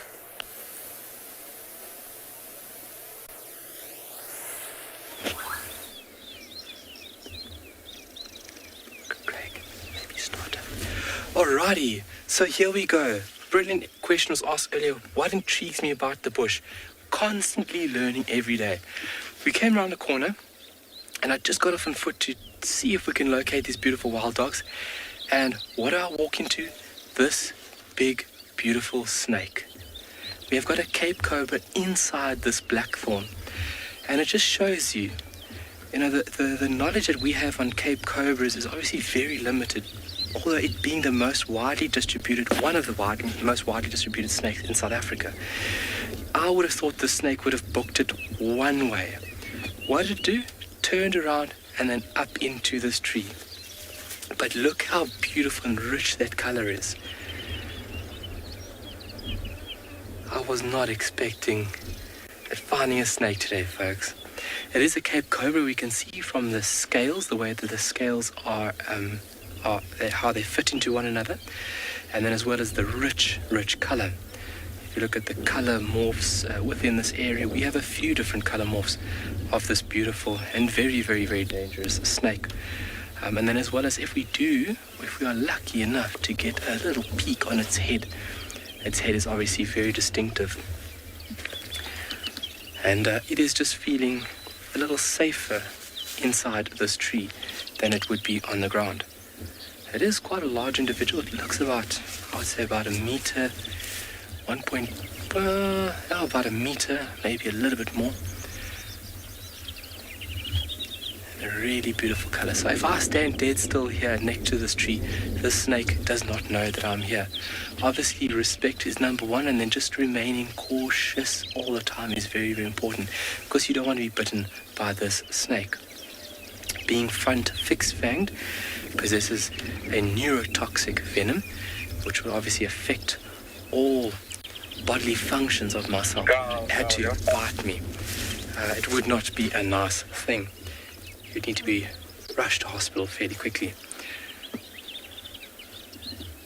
But it going up that tree, it almost effortless, almost like it was in water, just liquid, moving into this blackthorn.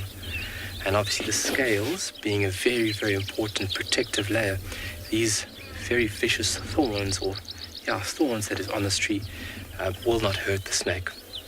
Scales are very, very protective, armored surface that reptiles have, and also where and how they lock moisture into the body as well.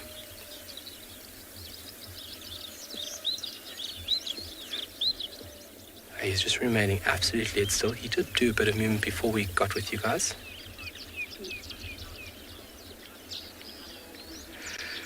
Colleen, we can find them in a brown form.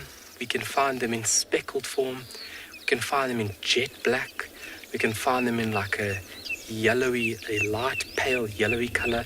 And then as well as this beautiful, rich, almost like orange, rich brown orange type scheme. And we are trying to understand what it is. What is the triggering factor that gives these snakes their color? Is it, a certain gene that is passed on from parents, from male and female individuals? Or is it something at random? Food? Is it, the available cover that it has? Is it temperature? We are still trying to understand that beautiful question. What gives these snakes their color scheme? Because if you look at Tswali exhibits quite a wide range of these color morphs, and it makes a really entertaining point of view when you keep on seeing these snakes, and they're different every single time. But also when it comes to photography, you can have some striking contrast between the environment and then as well as the subject being the beautiful snake. And then always just making sure that you are very careful around it, and you don't want to be disturbing it as well. But rodents, frogs, birds, other snakes, they do practice cannibalism, so they will eat other cobras and other snakes, and obviously using that very, very volatile neurotoxic venom to obviously put their prey in its tracks.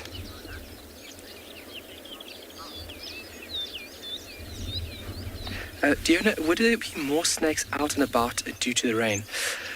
So if you look at the past few days, we've had full sun. And if you think about this beautiful animal, and people always ask that question, when you get on the safari vehicle and we're out and about, where are all the snakes? And it is, because you do see documentaries and you do see a lot of footage of snakes all the time. But the snakes have to be very careful.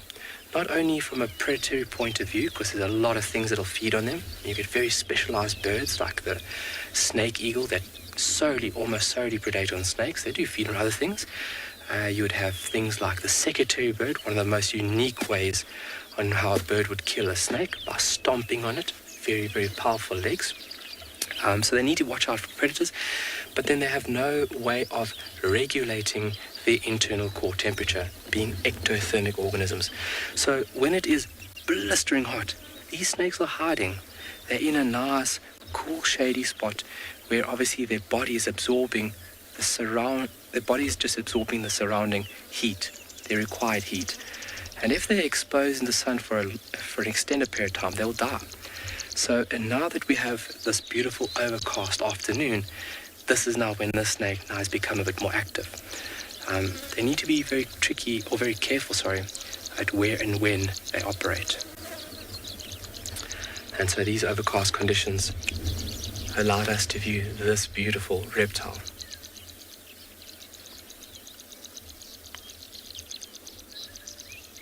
This is by far one of the most medically important snakes that we have here at Tswalu, along with the boomslang, but that's a totally different venom category. Venom is injected and poison is ingested. So venom, obviously once it injects you, it's into the bloodstream, and then depending on the properties within this venom, they will then affect the body in different ways. So some affect the nervous system, some affect the bite site itself, and then others affect the blood. And if they have no venom, then they're obviously using other methods or forms of killing prey. That would be by squeezing very, very tight, constrictors, like our beautiful African rock python, which is one of the largest snakes that we have. Biting down, and obviously they've got serrated backward-facing teeth, and many of them, and then constricting on their prey. We're going to leave this beautiful snake, and I'm going to take a little walk a bit further south. We are very, very lucky that we could see it just like this. But we're going to send you off, and we'll see you shortly.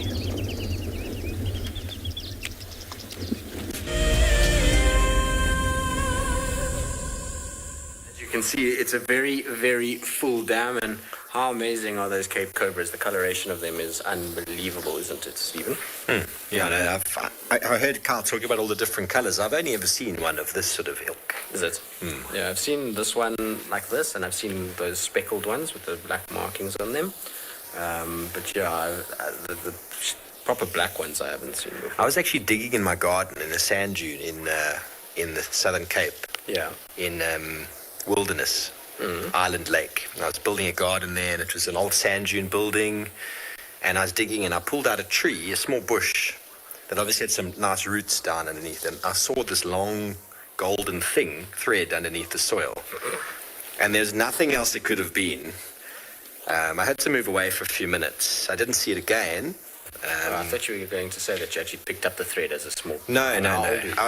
It was in 2013. Oh, okay, so you're by this stage. So I had an idea of what was going on. You had some wits about you. But I saw that thing, and it was moving, and obviously it had burrowed itself in the dune, but it was probably looking for mole rats or Cape Dune mole rats. It wasn't a blind snake, definitely a cobra. It was that colour. I don't know. I saw a pipe-like thing moving through the ground. Did you get that colour?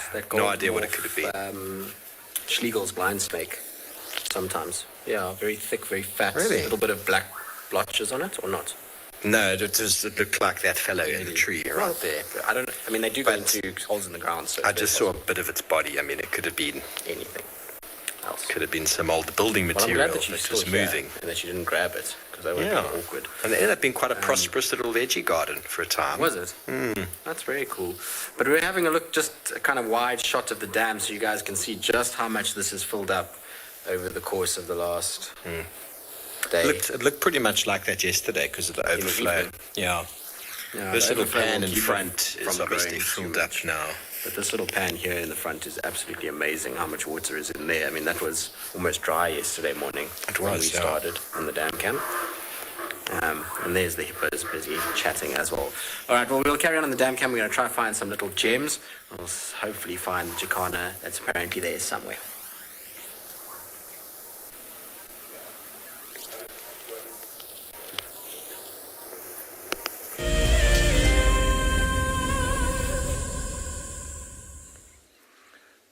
Welcome back to Ambient Pinda. We were speaking earlier about white rhinos and how often mothers with calves kind of group together around resources. And I mentioned earlier that this patch that we came here because of how lush the grass has been growing here in the last few days. And wouldn't you know it, that mother and her calf that we saw earlier, remember I said that we'd seen a couple, or at least one other rhino in the area. There's now 7 white rhinos down there in that thicket. They're very tough to see because of how dense the bush is.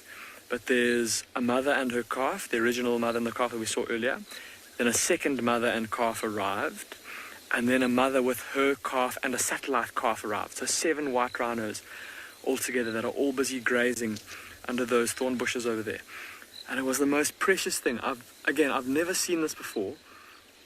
When the first two couples kind of first realized or recognized that each other were there, so to speak, the 2 females ignored each other, but the 2 calves came walking up to each other with their noses out and their ears pricked forward, listening to each other, smelling each other, and they started to almost like bump noses and rub their heads against each other. It was the most precious thing. It was absolutely adorable. But yeah, they're now in the bushes there, and then of course to the right, it's those same 2 giraffes from earlier that have started their sparring again. It's getting very graceful, almost like swans with their necks getting intertwined there.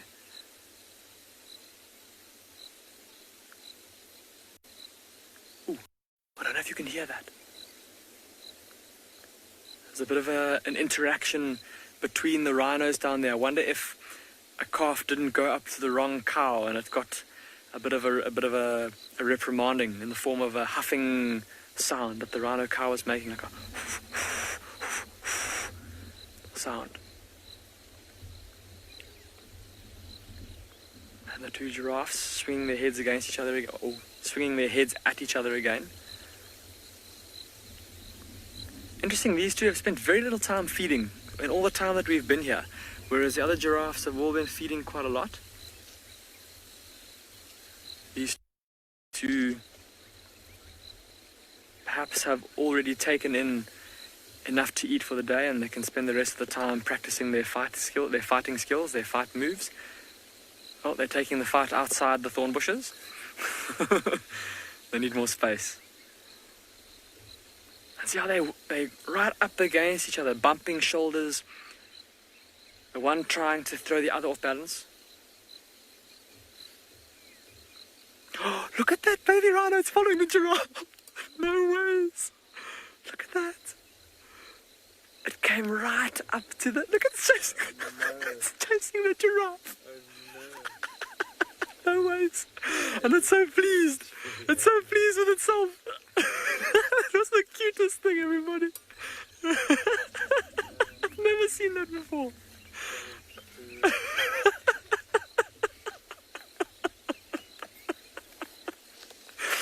That was hysterical. We were just talking earlier about rhinos and how when it's windy they can be very nervous and twitchy and skittish. But that little calf was so confident and went marching straight up to those giraffe. Just chased them away. I think the one was just ignoring it for a bit, but the darker one got a bit of a fright. He got a bit disconcerted by this young rhino that was following him. But back to their game, trying to throw each other off balance.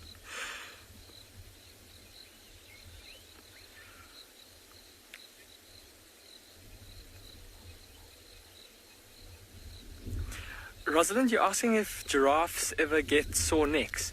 Rosalind, I suppose if they hurt themselves, they could get a sore neck. I think their bodies are designed and their musculature is designed such that they can do what they have to do with their neck. They can swing their necks at each other like this, and they can feed.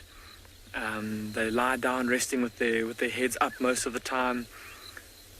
So yeah, their necks are evolved and adapted for doing that, and they've throughout their lives they constantly are doing things, exercising those muscles to make them stronger and make them more used to their functions. So these kind of sparring match their necks ready for more intense, more severe fights later on in life. Strengthening those muscles and developing that muscle memory, developing that strength to really swing their heads hard at each other. But Rosalind, I suppose they would get a sore neck, obviously, if they hurt themselves. I've seen giraffes with pretty bad scars on their necks from where they've presumably run into a tree or a stump or a stick or something, maybe whilst trying to flee from a lion or from a disturbance. I mean, we spoke about how they've evolved to become bigger over the millions of years from when they left the more tropical forests of Africa, and as the savannah started to expand, as they moved out of that and out of the forest and into the savannah, they grew bigger. I suppose, yeah, they would have, like I said, evolved and adapted to make those necks strong. It looked like they started to feed briefly there, but again, they definitely much more interested in sparring with each other. A shame that one on the left almost looks like it's starting to get a bit wobbly.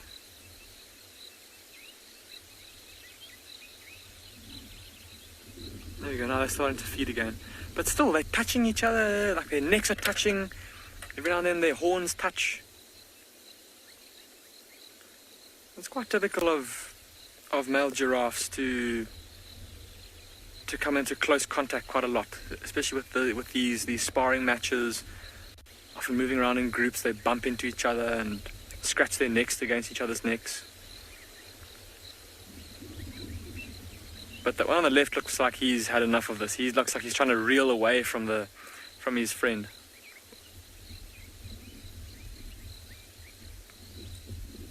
Megan, you were saying it's so interesting to see the colour differences between these two giraffes.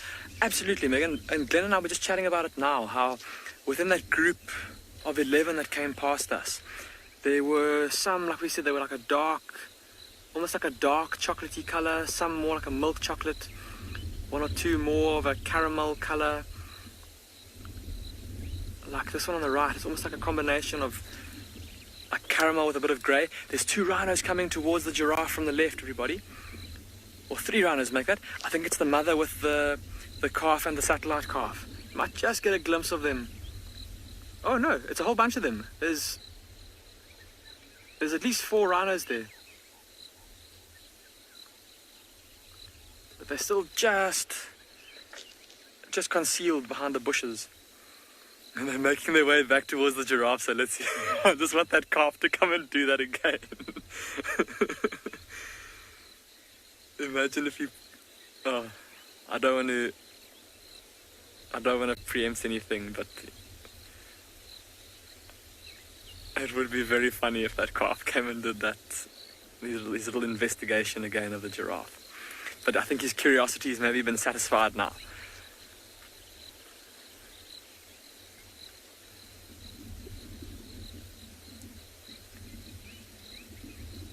But yes, Megan, you're absolutely right. It's wonderful to see the colour variations of the giraffes. And even the actual pattern of their spots.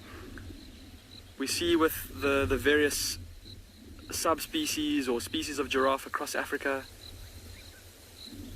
how they all have slightly different coats and slightly different patterning. Like with the Maasai giraffe, how their spots almost look like a whole bunch of maple leaves stuck together, very jagged spots. Whereas a lot of the South African giraffes, the subspecies of giraffe or species depending on who you ask, that we're looking at now, the edge is a bit kind of smoother. To me, their pattern looks like a dried up pool of water where the mud at the bottom has cracked, formed those shapes. There's another rhino that's about to come out from the left, everyone. And this one looks like it's a little bit further up the hill, so we might actually get a glimpse. Oh, there's a calf there as well. There's 2 rhinos. A little bit further up the hill, so not as well concealed in the bushes.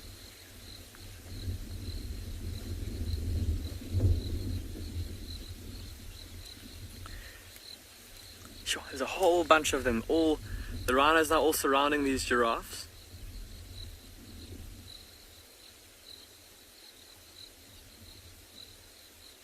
Craig, you're asking why giraffes have a black tip to their tail. Craig, so that black tip or that long black stream or that long black segment is the long hairs on the end of their tail. And those hairs are very long and very wiry, and they're used by the giraffe to help it to get rid of flies. So I'm sure if we sit and watch long enough, that one that's closest to us is defecating now. So it might take him a second or 2 before he does it again. There we go. That's exactly what we're waiting for. Did you see that movement there, Craig? How the giraffe kind of flicked its tail across and swatted at its shoulder. And we often speak about how long a giraffe's neck is and how long its legs are. And those are the features that we talk about most often with giraffe and the kind of the most iconic features of the giraffe. But we very seldom make reference to that tail. Look at how long that tail is, especially the hairs. I mean, at least a third of the entire length of that tail, just looking at it with my own eyes from here, looks like it must be made up of those hairs. And it's super, super long. And when you watch, look, the rhino calf is coming to investigate. It's pushing the giraffes away. It's not the calf, actually, no, it's the mother.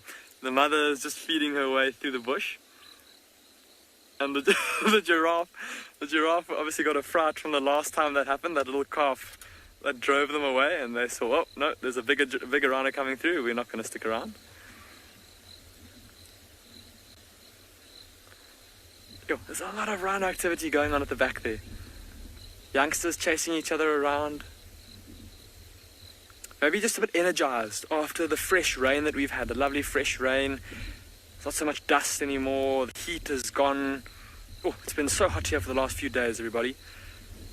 Temperatures, at least real feel, getting well above 40 Celsius or well above 100 Fahrenheit real feel, and hot, dry wind, and just super intense sunlight. It's been humid. And then yesterday and today just brought the ultimate respite with all this rain. So it's now nice and cool. So maybe these young rhinos are just feeling energized and sprightly. In the mood to play. There's plenty of food. The grass is all lush and green. Super nutritious.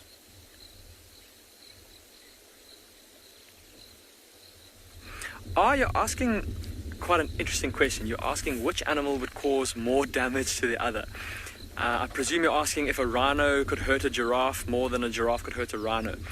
That's a very interesting question. I don't think I've ever heard of an incident where either species has actively and aggressively attacked the other. But if I had to imagine, obviously a giraffe with those long legs and those very big hooves, they can deliver quite a powerful kick. Or rather a very powerful kick. But these rhinos, they're so big and compact, and even though a giraffe is obviously very tall and very lanky, one of these adult female white rhinos probably weighs more than either of these two young male giraffes here. So she's got the advantage of a lot of weight, a lot of strength on her side, and I think if she wanted to, and if she got the opportunity to, she could easily trip that giraffe up. But yeah, this is all hypothetical situations. Neither species would have cause to do this to the other. Obviously, giraffes not being... Obviously, they're different species, so from a territoriality point of view, they won't be trying to defend a territory against the other.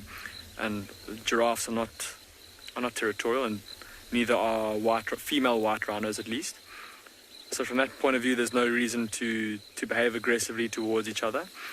And also from a food resource point of view, I mean, with giraffes with those long necks, specialized to feed on the tops of the, or just on leaves in general.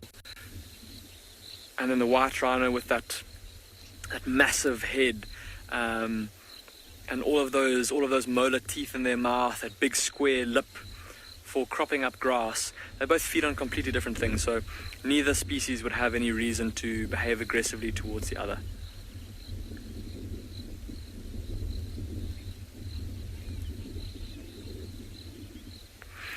That little rhino going to investigate the giraffe, I think, is one of the funniest things that I've seen in a long time.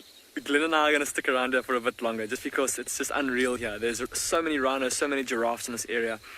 But while we wait to see what develops here, let's go back to Djuma. Let's go see what Steve and Tristan are up to on the dam cam.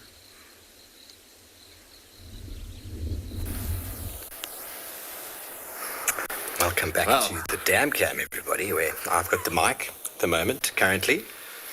And Tristan, with his amazing eyes, has managed to track down the African jacana.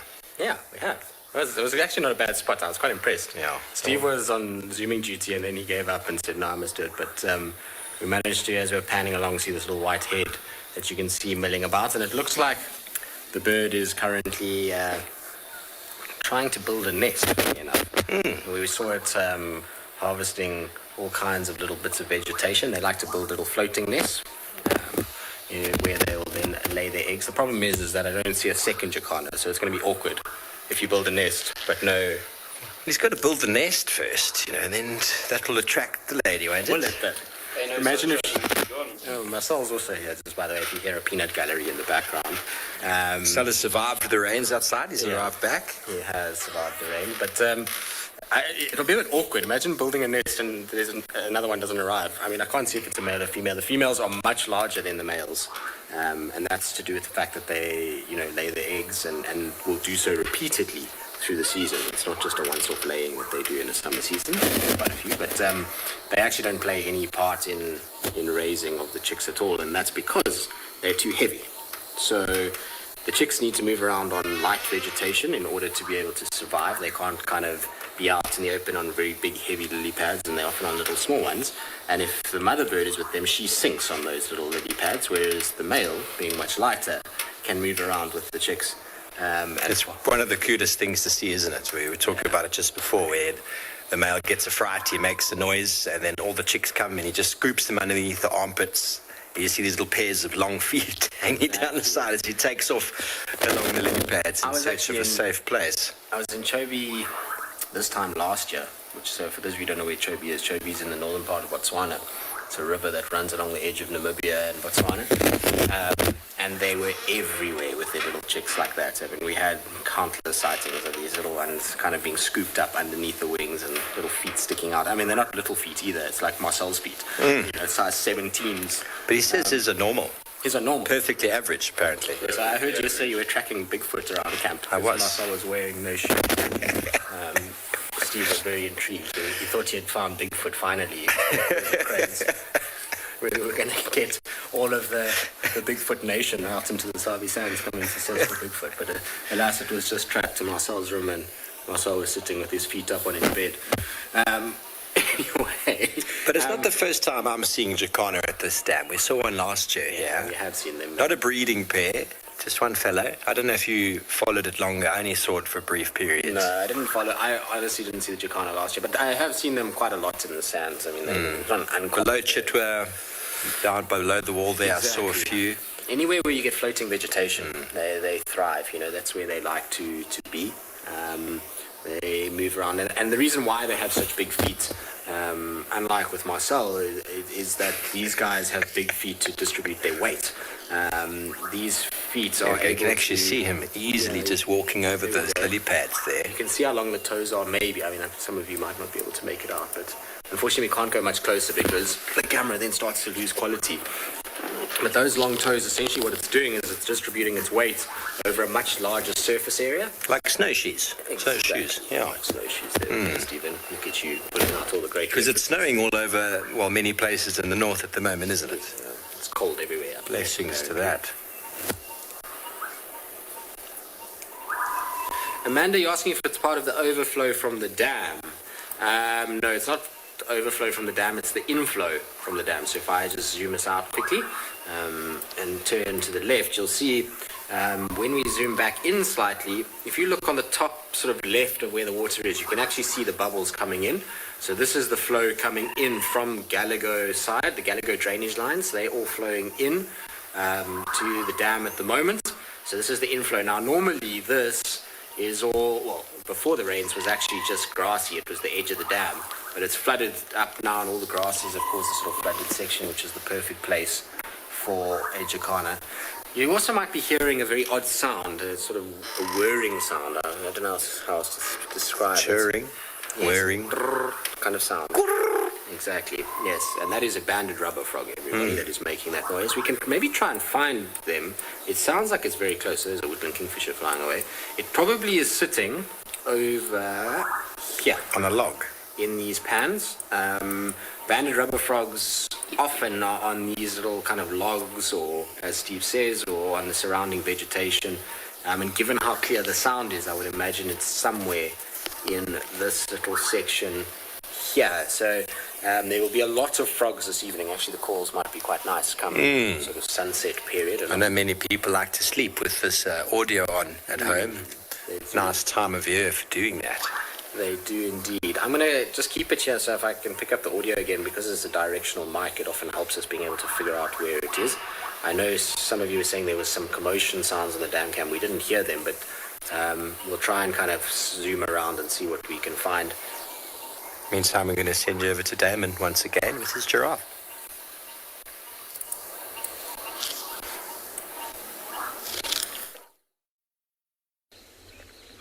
Welcome back to Ambient Pinda. The white rhinos, all 7 of them, have moved off back down into the bottom of the valley, leaving just the 2 giraffes that are still, or have at least, been busily sparring. But it seems like they've slowed down again. Their appetite or their hunger has obviously brought on a bit of a change of heart, and they've stopped with their play fighting for now, starting to feed again. Oh, never mind. That one was on the other side. That looked like he was feeding, and then he just swung his head around and hit his companion. And it was even like an over his back shot. Swung his head and managed to connect onto the neck of his companion with those horns. What are you doing? Look at him. He's bending that neck all the way backwards and rubbing the tops of his horns on the other giraffe's neck. That's what happens here. There might be a little swing from the far giraffe.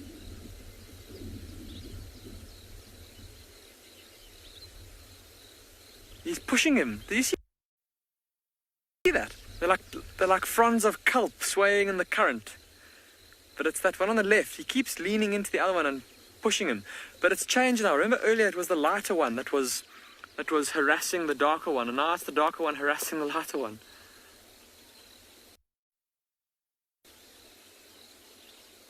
I suppose adolescent humans are not much different.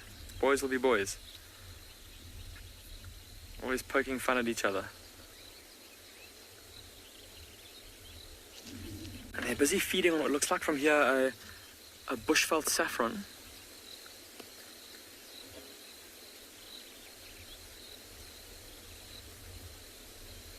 Tando, you're asking how a male giraffe will attract a female to mate.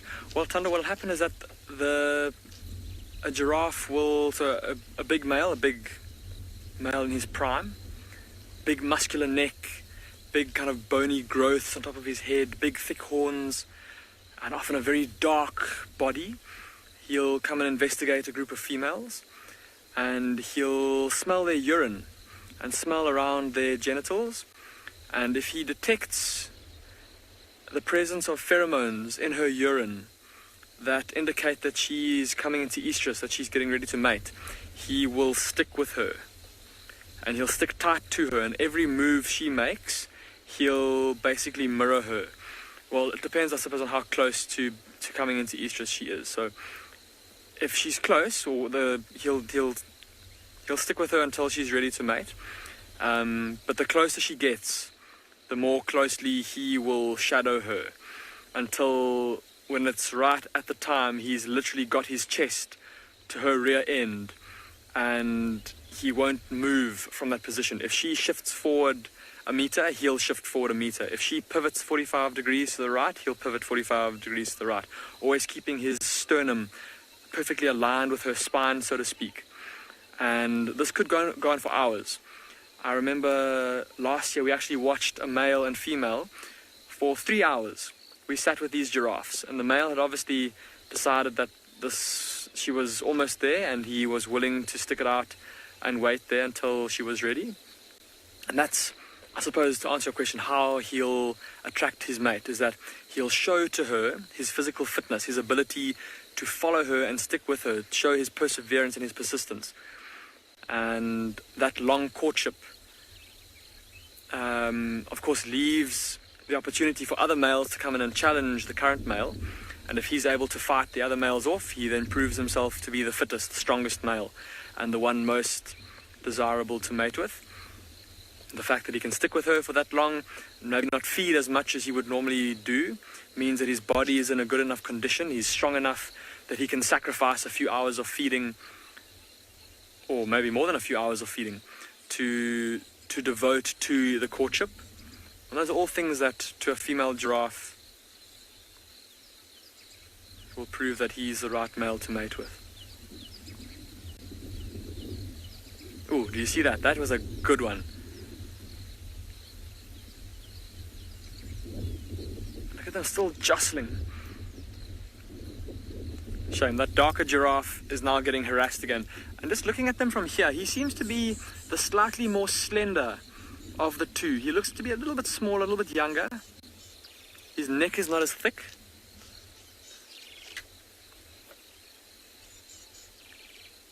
Maybe why he's getting bullied a bit more.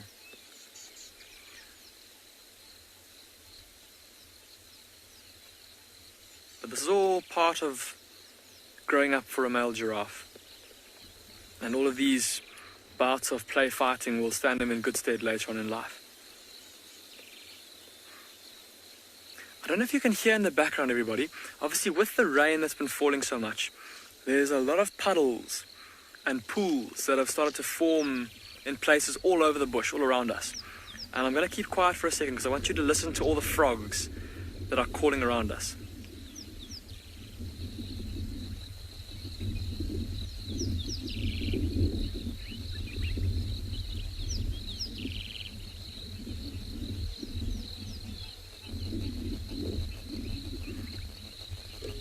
So there's quite a few different species calling.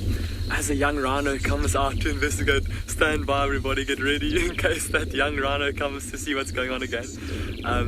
So there's one going meep, meep, meep, meep, meep. And that's a broad-banded grass frog that's calling.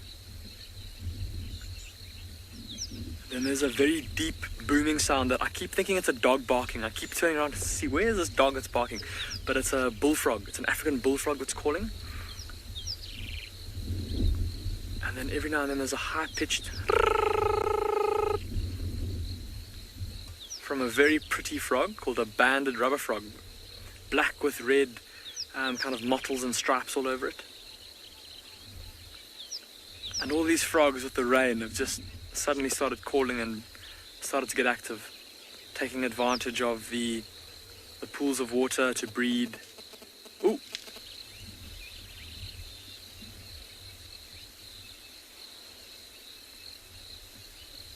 Can you hear those thuds, everybody? The thuds of the giraffe horns as they... Oh, geez, they're really getting a bit rough now. Look at how that one on the left is pushing the one on the right, using his body weight to try and push him, throw him off balance.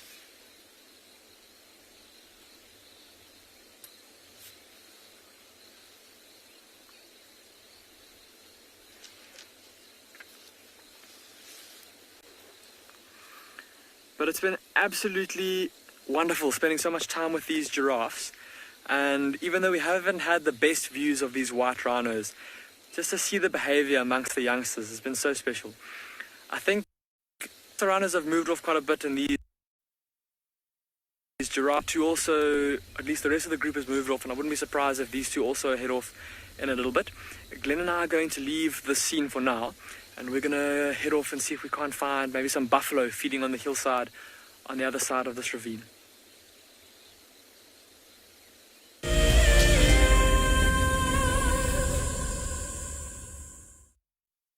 My name is Moritz, and I come to you live every day from Tswalu, Kalahari here in South Africa.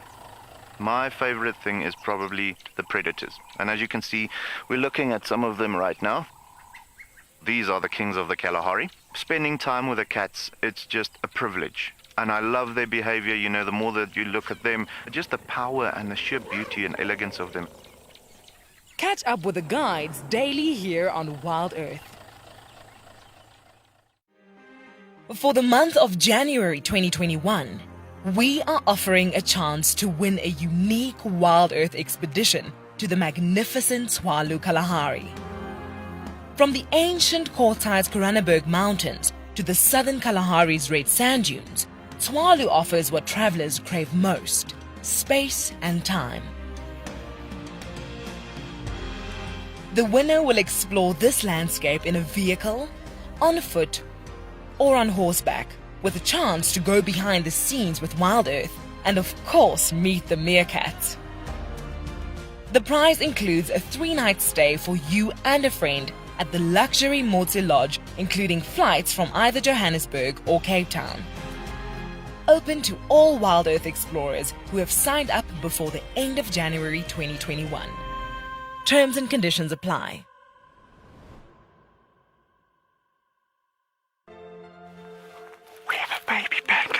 baby pangolin. This is off the charts. This animal is about from your fingertips to your elbow. That's the total length of this animal. This is unreal. This is unreal. This is unreal. This is like now my 4th Christmas in a week. We should do this more often. Tune into Wild Earth every single day. It's in your nature. My name is Ross, and I'm a field guide at and beyond Pinde Private Game Reserve. I love getting questions from guests on Wild Earth because I love sharing and learning information about nature with new people, and it also makes me feel like you're all joining me in real life. If you want to ask a question on Wild Earth, then you need to register on our website.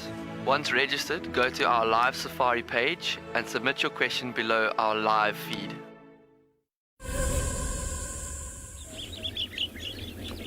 All that worked. Craig gave this bird a stern talking to and said, "You will not fly." There was... Okay. Maybe it felt a little bit uneasy. Let's take a look at the springbuck there. Oh my word. That was an ant-eating chat in the tree that just flew off there. Very beautiful bird.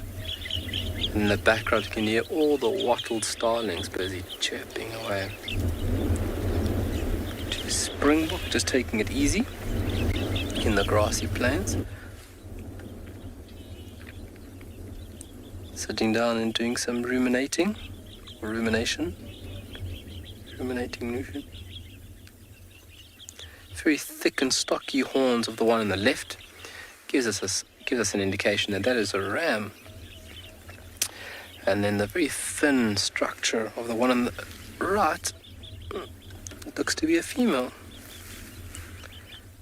Absolutely beautiful antelope.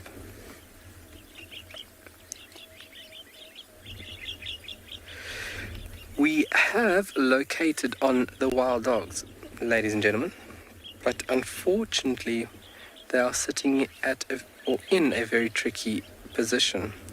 They are sitting directly in front of the lodge at the waterhole at Motsi Lodge. Motsi is one of two lodges that Swalo has. It's Motsi Lodge in Tarkuni, which is about 15 kilometers south of us.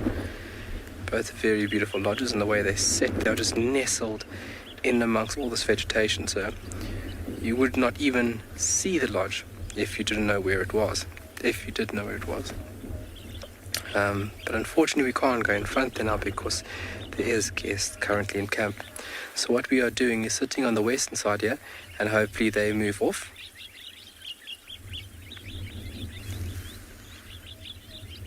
Tammy, good afternoon. And what a great question Tammy asked there. What is the difference between a springbuck and an impala? People do tend to mix them up quite a lot in the beginning because there is so many antelope species in Africa. In Africa there's an estimated, I think, of 75 different antelope species, and it can become very confusing in the beginning. But if we take a look at this antelope in picture now, you're going to see its beautiful white face, and then the shape of the horns where they go up, they bend out, and then they curl in. And then if you look at the one on the right-hand side, the left-hand side, sorry, you can see that very dark stripe on the side of the belly. That dark stripe is also a defining characteristic of a springbok. And now what I'm going to do is I'm going to find an impala. I'm quickly going to call one out. Watch this. Let's give it a few seconds. It's going to come out. Now it takes a little bit of time. They're a bit shy in the beginning, but they eventually do come out. It's got to whistle properly as well. Can hear it. So that white coloration of that antelope over there is a very, very, very distinctive characteristic.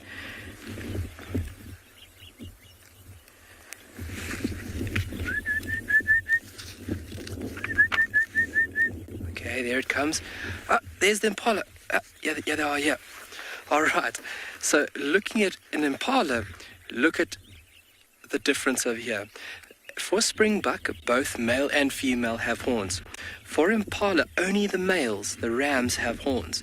And look at that horn structure. Look how different it is. It's got a uniform, nice, tan brown coloration, dark dorsal section, a little bit lighter. Let me go up to this one over here. This is a female busy strutting away. Look at that coloration over there of that antelope. So dark dorsal section and then a white belly. No dark stripe on the side of the body. So you can see those characteristics are very, very easy to remember. So dark stripe running parallel or alongside the belly, and then obviously that white facial marking, you know you are looking at a springbuck. But if it does not have that dark line, and then obviously no white face, it is an impala. Excuse me. Great question, and it does become very tricky in the beginning.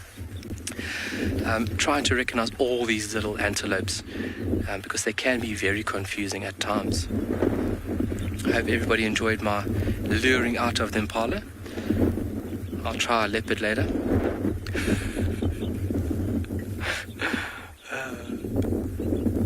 So a little bit of rest time for them. We are coming on to a full moon in the next day or two. So I am in my stomach, and the time being here at Tswalu, we obviously have the luxury of learning the very nitty-gritties, the things that you normally would not read just out of your normal field guidebook or handbook. When you lead up to full moon, the African wild dogs do seize this available opportunity because under the cover of darkness you are concealed. And I've noticed at Tswalu 2 or 3 days leading up to full moon, and then 2 or 3 days after full moon, these dogs utilize this available format or platform to hunt under the cover of darkness. And so I am really, really hoping that they move off to find a comfortable spot a bit west over here. But we're going to try and sneak a little bit closer and see if we can get a glimpse for you folks. But for now, we're going to send you back off to Pinder, where they are at a watering hole.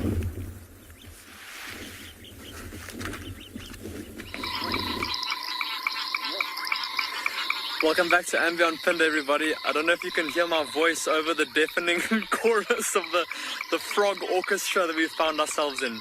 I'm going to keep quiet for a few minutes just to let you guys take this in. It's unbelievable.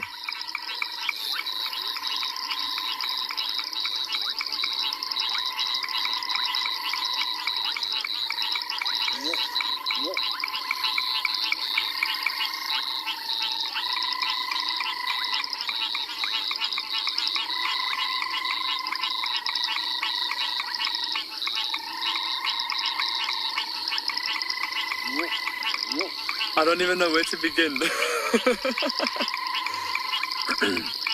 Excuse me, like I was saying earlier, just with the sudden downpour of rain, there's all these pools of water where there never used to be pools, and there's water holes that were dry and that are suddenly full to the brim. And so all these frogs that have been lying dormant or sitting inactive, conserving energy and moisture, have suddenly become active.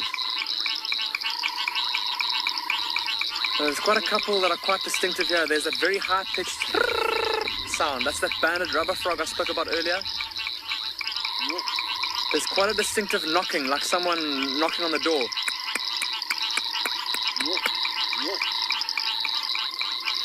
But it's getting swallowed up by everything else. But anyway, that's a knocking sand frog.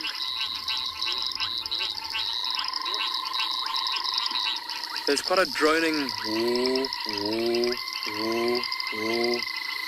coming from behind me, and those are being made by red toads. There's been a bullfrog that's been calling from just left of us here. Although I can't. There you go, he's calling.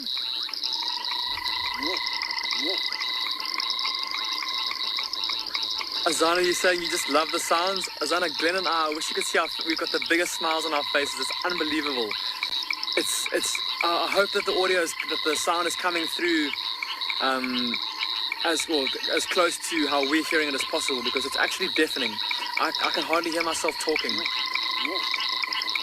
But there's that whoop, whoop that's coming from the bullfrog. Remember earlier I said it sounds like a dog barking in the distance.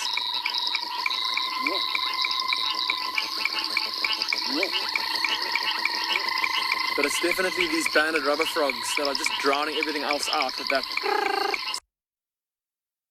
sound. And there's that whip, whip, whip again of the broad-banded grass frog.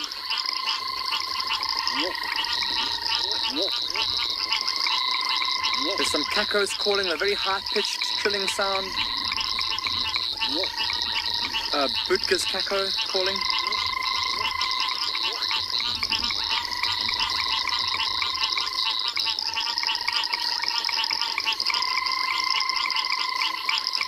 Jackie, you're asking if the sound will attract predators?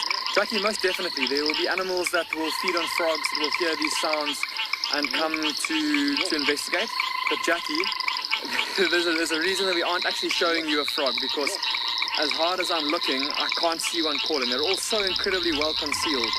They're all hiding in the thickets and the grasses here.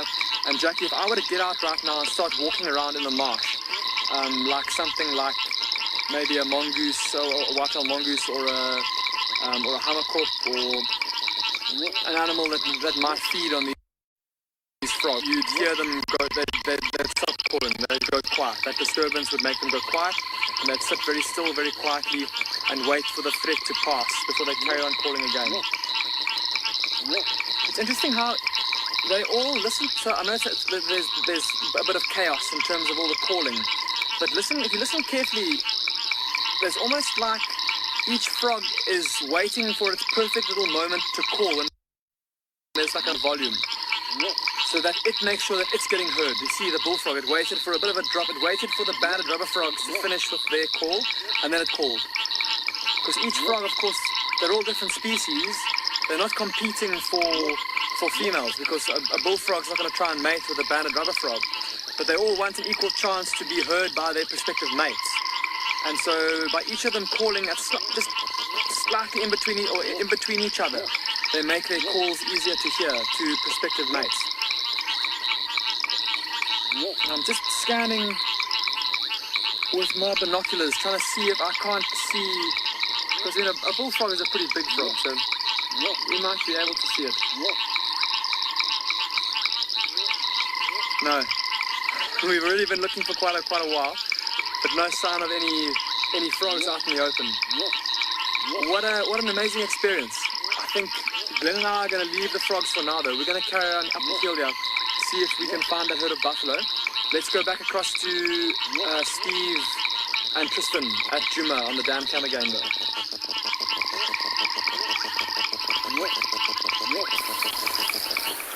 We are on the dam cam just as the rain has started to pelt down once more.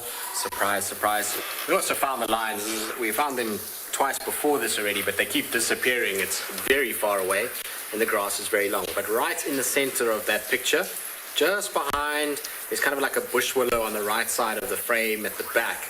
It's underneath that bush willow. Every now and then we just see the head popping up. You might see an ear move every now and then. I unfortunately can't go too much closer because we lose a lot of wouldn't it be wonderful if the mouse that you're putting now on the screen could actually show on the viewer's screen at home so they could see where we're pointing? I don't know why I'm doing that. I'm showing you, Stephen. This is a guided experience for Stephen. I keep moving my mouse to kind of show what I'm talking about, but no one can see it except for me. Circling it. And exactly. Showing where it is. All the things, but unfortunately not really helping anybody. But you would have heard every now and then there's a bark for a baboon. It was just as you guys came over to us, you heard it. So there we go. Well done, Stephen. It's sort of like it's not really an alarm, it's almost like what is it really? Because that's not what we look for normally when we look at baboon alarms. Well, I suppose that's a young baboon, maybe alarming. Also when it's not too serious, they like that. But I mean, it's almost playful, isn't it? Exactly. It's in a way that I'm safe, I know you're there, I'm not really worried. I find they go a lot more ballistic, though, for the leopards than they do for the lions. The lions, they shout a little bit, but they're not too kind of concerned about it. Whereas with the leopards, they go crazy. It's almost like the young baboon saying, I still see them there, I still see them there. Exactly. And it's just like a reminder rather than a frenzy. But they have been there for more than 24 hours. They've been there for a long time. Where this picture is now is where the third wildebeest carcass was yesterday. I'll come out a bit so you guys can see. Samantha, you're asking about new birds that have flown in from the storm. Yes, there's been a couple. We haven't seen on Juma because we haven't been out enough. Steve said he saw what he thought was some sort of a tern fly over my head last night or yesterday evening, but with the rain... Could have been any of the terns. You said there was a list of them that have arrived. Exactly. So with the rains that we're having, sorry, I'm just trying to scan to the right to see, because I had another line up on the right-hand side here, but that one's also disappeared. But with the kind of roof that we had on yesterday on the vehicle, we actually can't see very nicely. And so something flew over our head that Steve asked me if I saw, but I didn't. And my dam cam visual of it, I mentioned it, there was a bird, but I wasn't sure. I wasn't without binoculars. But to answer the question, I mean, I haven't really answered the question, but yes, there's been sooty terns, quite a few of them that have been seen through the Kruger system. So I think there's 8 or 9 different birds that are currently being seen, one at Ulusabe airstrip in the Sabi Sands, and a couple kind of spread out in the Kruger itself. And then there's a frigate bird that was on Ngala yesterday. It was just seen now, I suspect it's the same bird, was just seen now in Hoedspruit, flying around close to the airport in Hoedspruit. There you can see the lion just moving behind the bush. I don't know if you can make it out, but there's a little bit of movement on the right-hand side of the frame behind the bush there. And I mean, that's super interesting, isn't it? That those birds who you'd only normally see off on the islands, you'd be able to see. Where would we see them exactly? I haven't seen either of them before. So from here, probably the closest place, I mean, you can get them on the coast of Mozambique, but generally you're looking at Bazaruto, in Yaka Island. Those would be kind of places that you would get them. I'm looking at the distribution map here, and it shows, I mean, some vagrant listed all over the place, but definitely on the east, even on all the way over on the sort of the west coast of Namibia being spotted there, all the way down to Cape Town. Is that the sooty tern or the... That's the sooty. The sooty. Right, no, the sooty tern is more of a coastal bird. You were talking about the frigate. Yes, let's find him again. They do get, terns and frigate birds and gulls, they often do get blown around by particularly big systems like we saw, or what we're seeing currently. So every now and then you will see one of these making landfall and quite deep into the area. But when you think about it, we're not far from Mozambique. In flying time for one of those birds, it's a fairly doable distance. Have you ever been to Europa Island? No, I've not been. In the Mozambican Channel? That's where they breed in the winter months. Very interesting. So there we go, Mozambique, off the coast of Mozambique. It's a lot of them. Like say Nyaka, Benguela.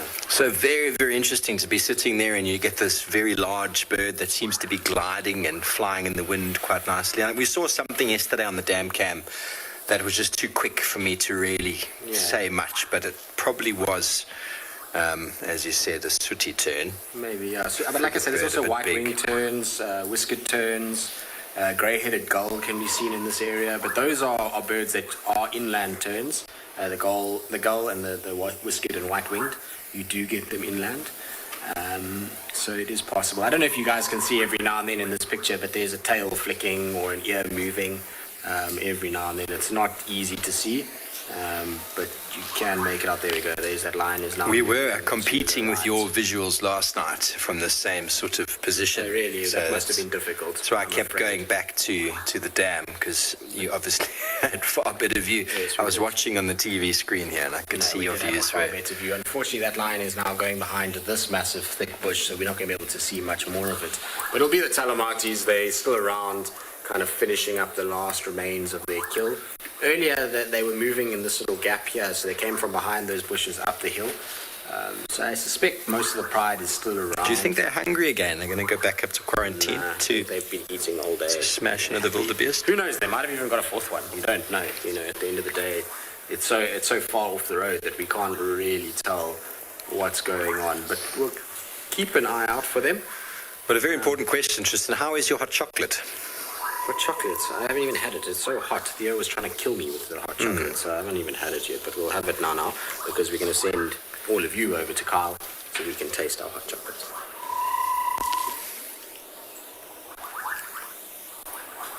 I can see the bottom right-hand corner of the lot.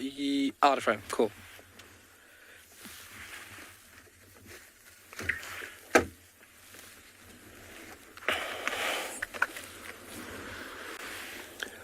Well, these springbuck are really giving us such a nice view now. And the sun, obviously being directly behind us, is just a fantastic view of these very beautiful but very dainty looking antelope.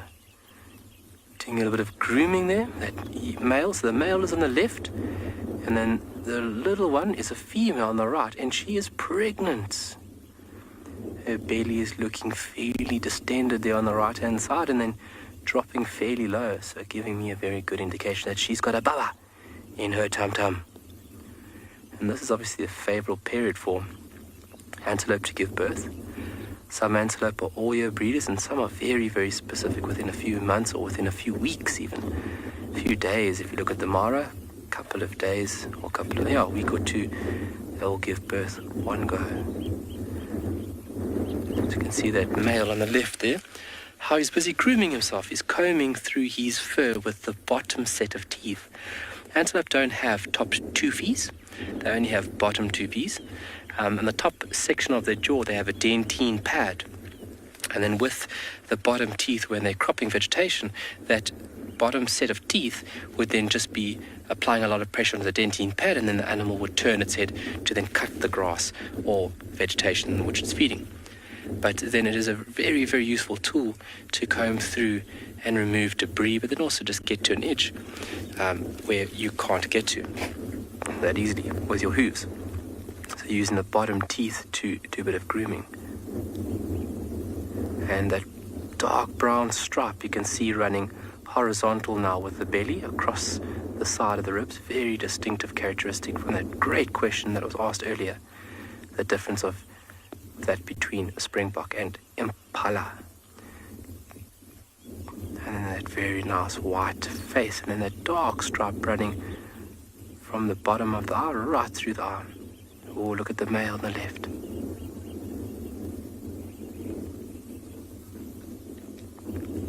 A little bit of horn thrashing. Males do that sometimes, put their head into vegetation and they thrash around. Just one to show how strong he really is.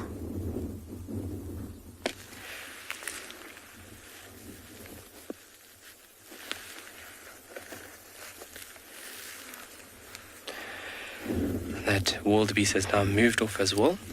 There was a wildebeest that gave the alarm call when we were sitting here initially. I thought the dogs were on the move towards us. But then coming around the bush, he was just looking at us and alarm calling for us. Wow, these animals are in very good condition.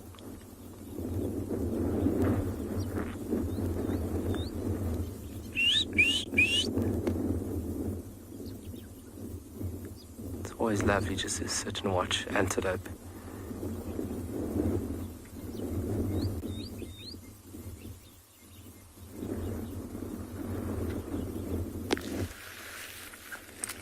Whoa, Christian! Hello, what a great question.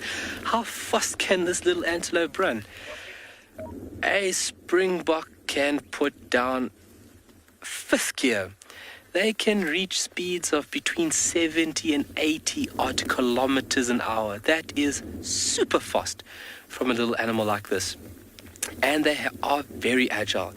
So if something's chasing them, they use speed to try and get away from the predator, but then they're also very agile. That means that they'll jump around. They've got almost like spring-loaded legs.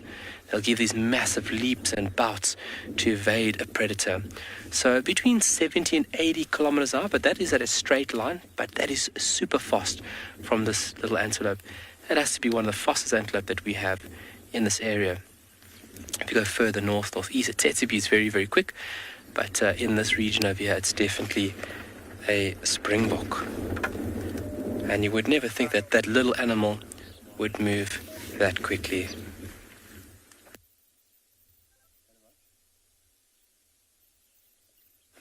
And typically you'd see them in bigger herds.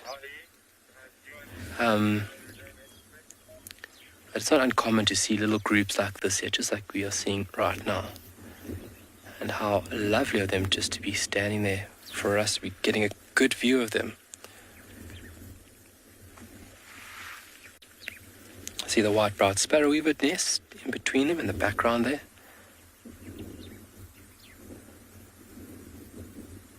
And they are very adaptable little animals. I've got a lot of respect for springbok because of their agility when they run and their breakneck speed from the great question I was asked there. But then they're also they've got the remarkable ability to utilize different food sources. So they are able to graze, so eat off the ground, off grasses, and then they are also able to browse. So they're what we refer to as mixed feeders. So whatever is available throughout a given period, these little antelope can then tuck into that available food source. So they are really adaptable across the board of South Africa.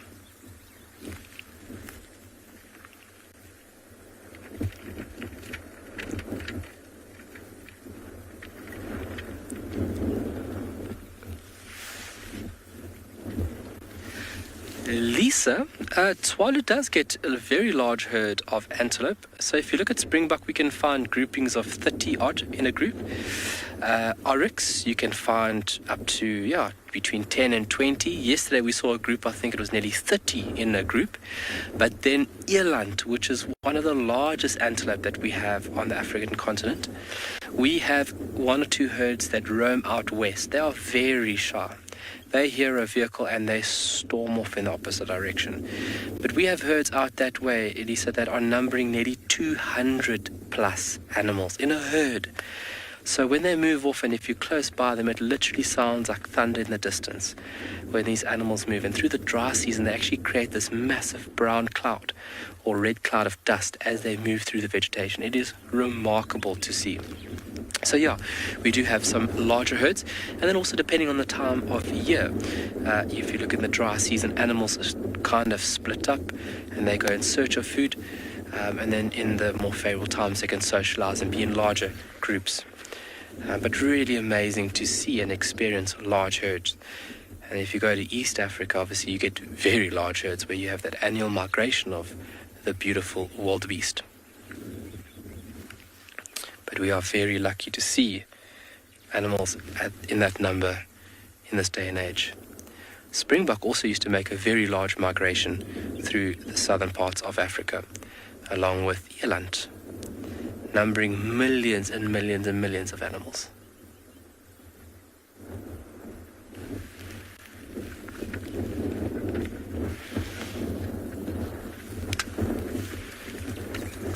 All right, but we're going to go and search and see maybe where these wild dogs have gone to, and then we will see you guys when you get back here.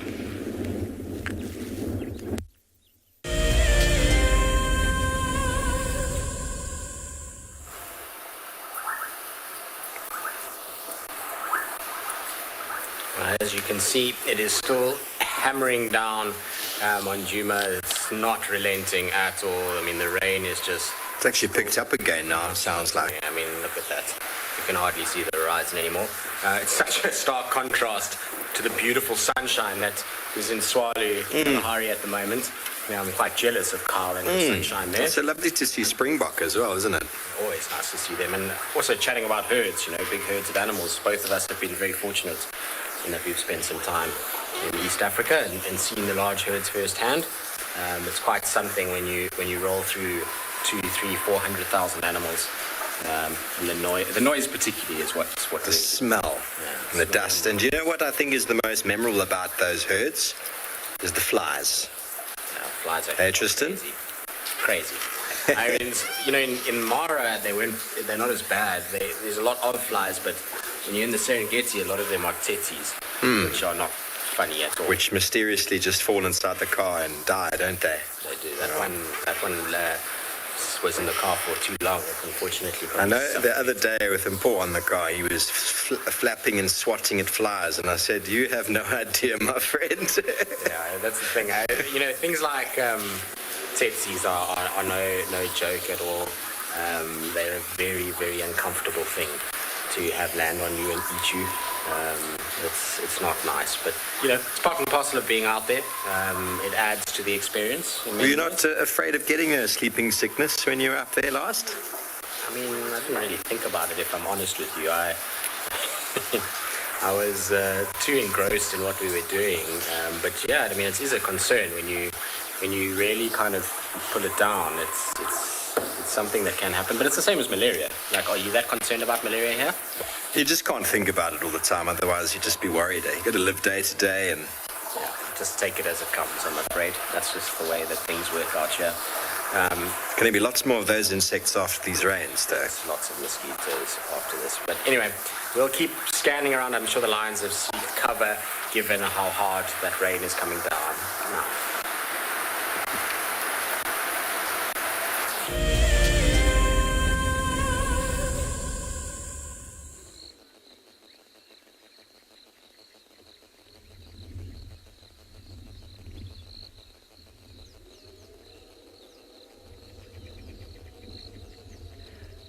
Just sitting quietly, everybody. I don't want to disturb this rhino just because of how close they are, and I've been lying down to try and get my head out of the shot, and I don't want to move because they are quite close to us now, and my sudden movement might give them a bit of a fright. So I'm currently having to look at them over my own legs where I'm lying flat on the driver's seat. But I cannot get over how inquisitive this little rhino calf is. He's looking at us, listening to us.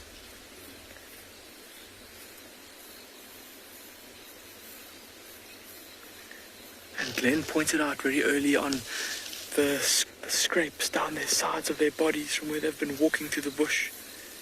And that thick hide of theirs has been brushing against sticks and bushes.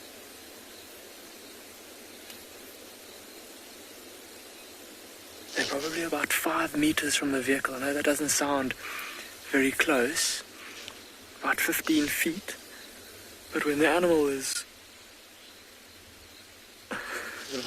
close to that length, it's pretty close. There they go.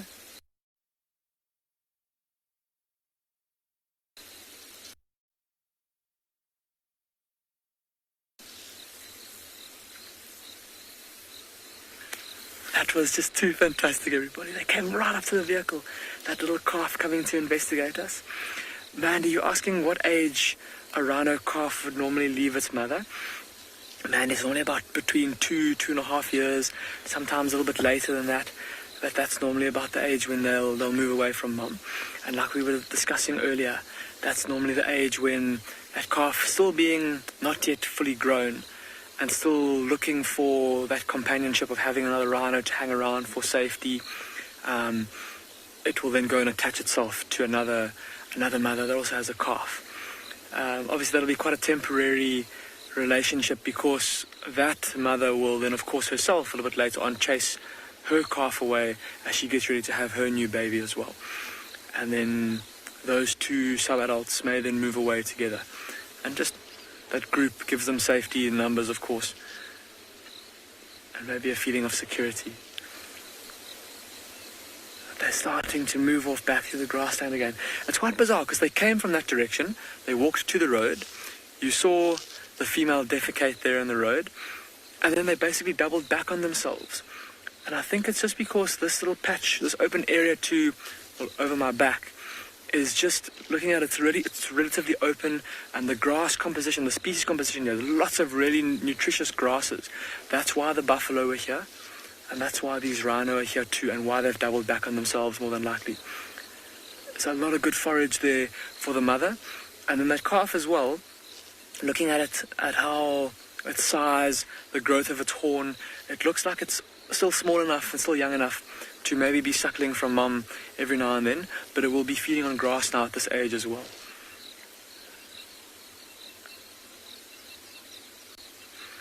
But so nice. I was speaking earlier about how the wind can make rhinos quite skittish, and even for some reason sometimes they can be quite skittish around the vehicle for no apparent reason, or around other animals even. And in fact, I was just telling Glenn this story a couple of days ago. We watched a massive white rhino bull come walking down to a waterhole to come and drink. And we could see where he was going, because there was a patch there, like a little smoothened off little bank, where all the animals were coming down to drink. And that was the spot that he was heading for. You could tell he'd been there before, he knew the spot. And he came down into the edge of the waterhole, and he scent marked against a tree. And then he walked straight towards that little patch. And standing on that little patch where he would normally go and drink was a yellow-billed stork kind of bird. Quite a large bird, but nothing that's going to be of any danger to a rhino.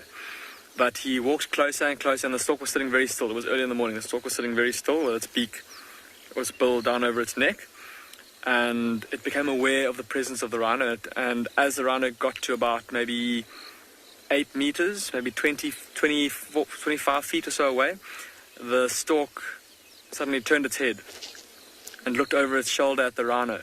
And that movement made the rhino start.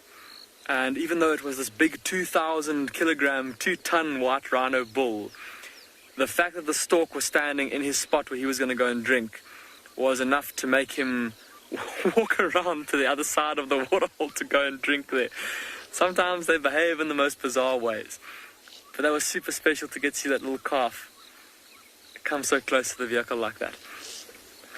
Now, I don't know if any of you have been keeping a lookout at the pile of dung behind me. See if there's any dung beetles that have started to arrive there yet. Because if we could smell it, then surely the dung beetles must have.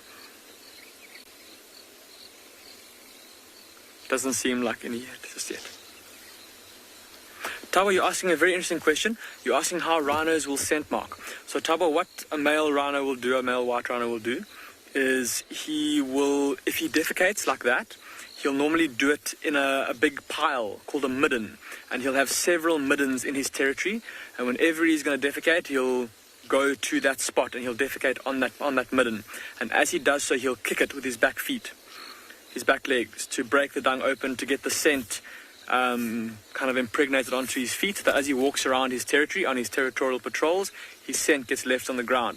Of course, these white rhinos, you saw how they were walking with their heads very low to the ground, so then it's easy for the other rhinos to smell, ooh, there's a big bull here. If I'm a male rhino, I need to avoid this guy. If I'm a female rhino looking for a mate, then I should maybe come and leave my dung near to his dung so that he can smell that I'm in the area. They'll also, so that's whenever they find a midden, but they'll also use their urine. And so they'll back up to a bush. Sometimes they'll scrape their feet at the same time, and they'll spray a blast. It's like someone going with a high-pressure hose and spraying a blast of water. And it's this high-pressure blast of urine that comes out. And he'll spray that against bushes and against the ground. And then, like I said, often scrape his feet while he's doing that too.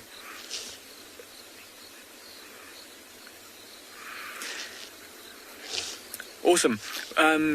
We're going to leave these rhinos as they move off into the distance. We're going to head towards that mountain in front of us there, everybody. That's an area where there's been a young female leopard that's been hanging around quite a lot in the last couple of days and weeks.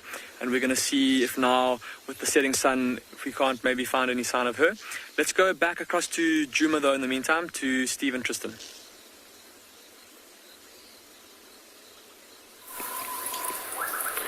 Well, we had visual of baboons. We're just trying to find them again now. There we go. Also, I'm looking at one next to me, pointing. Why are you so loud in my ear? Must be the sugar from the hot chocolate. Exactly, yes. I feel like you're on a sugar high. The hot chocolate was delicious, though. It was. Well. I mean, it took him a while, but it did. It took a lot of explanation to get hot chocolate made, which I was quite surprised about. Anyway, it's all good. As you can see, we've got some baboons. These are the ones that were shouting at the lions a little bit earlier. They are looking like they are going to cause trouble today. They're heading for the lodge. But we have a sneaky weapon, Stephen. What's the sneaky weapon? The sneaky weapon is the fact that the dam is flooding and the drainage line is flowing, so they can't actually get to the dam. Get across. They're not going to be able to get across. They've gone the wrong way around. They've gone the wrong way around, I'm sure, because they're scared of the lions, and so now they're in that tree, which means they hopefully won't be coming into camp. As much as these guys are entertaining from afar, they're a nightmare to live with. They cause all kinds of havoc. Although they'll be okay now because there's a lot of food in the bush. There's a lot of marulas around. There's the white berry bushes are fruiting. Jackalberries have got some fruit on. Torchwoods will be soon. So these guys have a lot to eat in the bush now. The drought period was where they were really tough to deal with because they were so desperate for food that they would come into camp and absolutely destroy the place. Whereas now they seemingly behaving themselves a lot better, not like their little counterparts, the vervets. They still haven't learnt any sort of... Oh, the problem manners. is they have learnt, that's, yeah. Well, they have learnt bad behaviour, but they have no manners, that's for sure. And they typically causing havoc most days around camp. But this is pretty common to see at this time of the day, particularly in weather like this. I mean, it was absolutely thrashing down a few minutes ago. It seems to have eased off a bit and actually looks like it's getting a little bit brighter, which is good news. We actually couldn't even hear each other speaking. The rain was so heavy on the roof. It was so peaceful. I'm joking. So it was raining really hard, and these guys are all just seeking a bit of shelter. Sinak, yes, if they fall in the water, they can swim. I mean, they don't do breaststroke or butterfly, but they do the baboon stroke. The baboon stroke, I think it's called. But generally, you find with them is that they don't go into any water that's too deep for them to walk. So you do find them again, Chobe, Okavango Delta, wading around in the shallows. They do that little funny jump, don't they? They jump across rather than swim across, and they wade in the little shallows sometimes and eat the flowers from some of the plants that grow there, or bulbs that they can find, or water lettuce. Sometimes they get hold of that. Jacana eggs, perhaps? I mean, if they can find them, probably. We know how omnivorous they are, so anything they can really get hold of, they'll go after. But like most animals out here in Africa, is that they know full well that deep water means crocodiles, and that's why they try and avoid it as best they can. So if they can't wade it and they can't jump through it, then they really aren't interested. I saw one years ago throwing a rock into the water. Really? Before going down and drinking. Throw the rock and then he'd walk a little bit to the left and have a drink. It was quite remarkable behaviour, actually.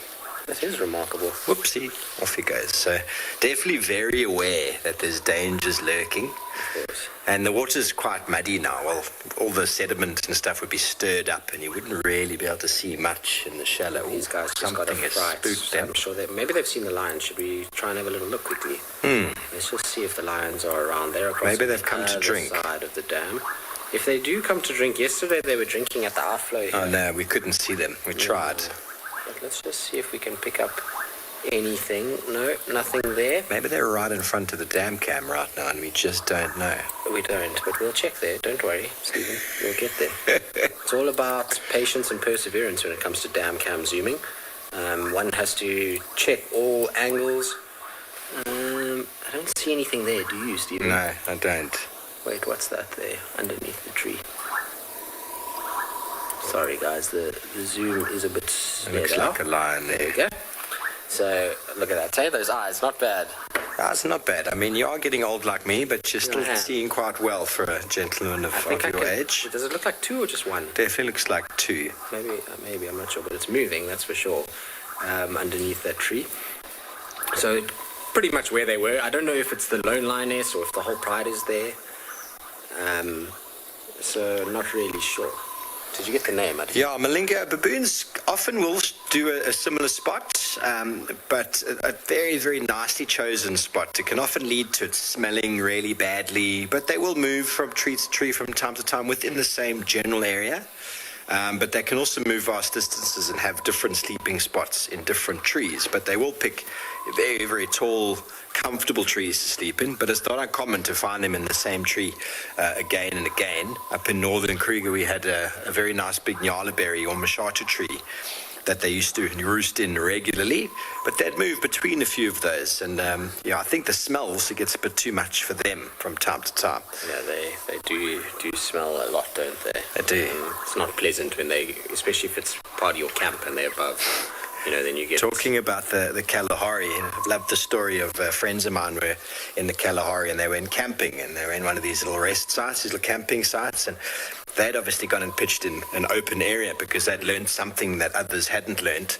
And so they were there in the open without any shade. And there was this beautiful campsite there with this wonderful big shade tree. And these people arrived while everyone was on game drive. And they thought, wow, look at this wonderful campsite under this enormously shady tree. Everyone's parked in the sunshine. they must all not have a clue what they're doing. So these people set up their camp, set up their tents.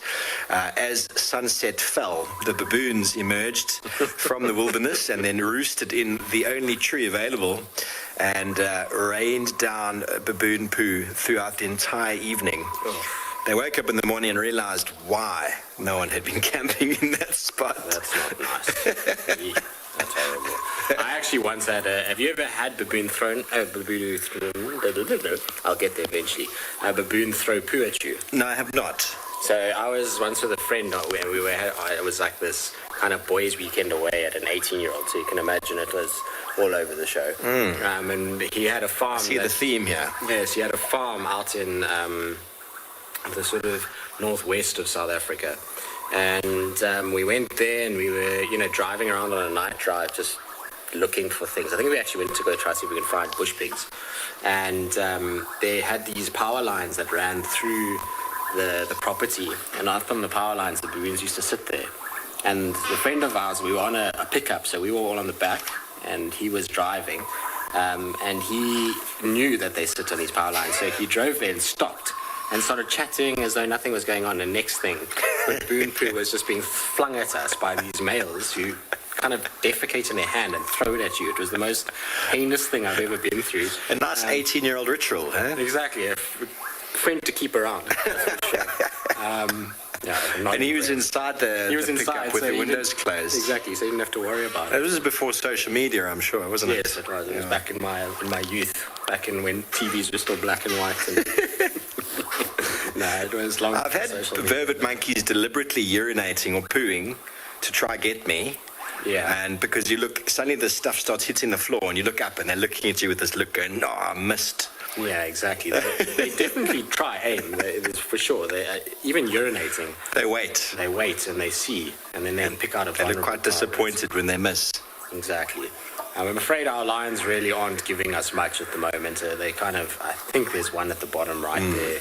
Almost looks like a little. Should we see if maybe one has come down to drink in front here? You never know.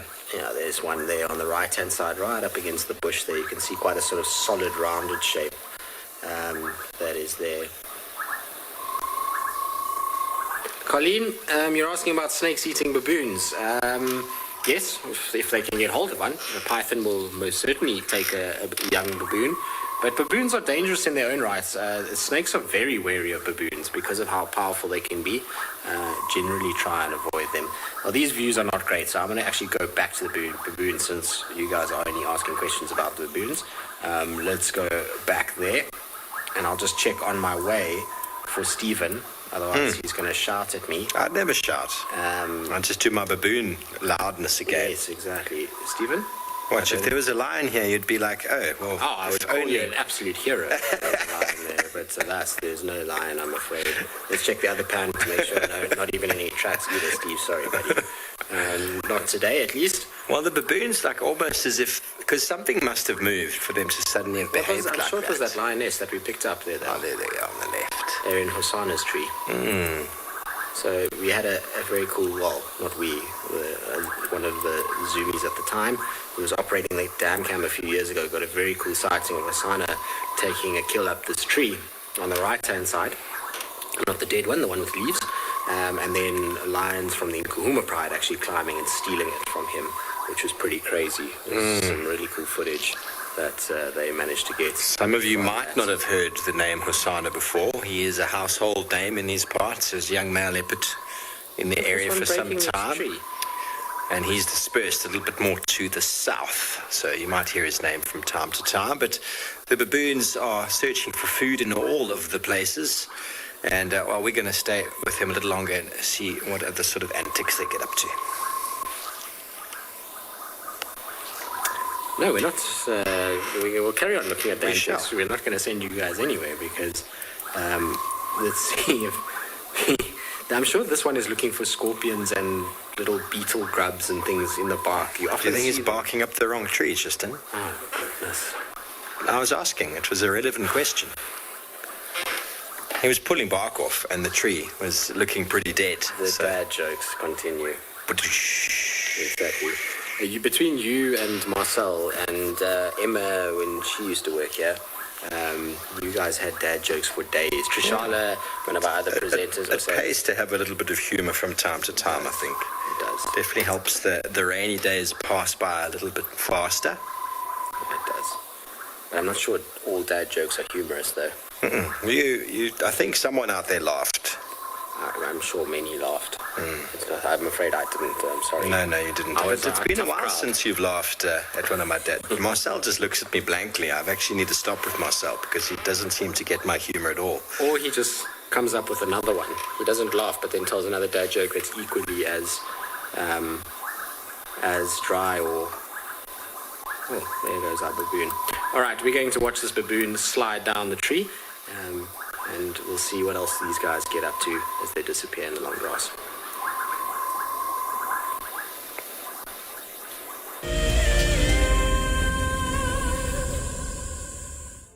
I've seen something I've never seen here before. Look at these cubs. One is crossing the river. It's being washed away, unfortunately, but I'm sure the mother is going to save her. Look at that. How beautiful. Look at that. One crossing, two to go.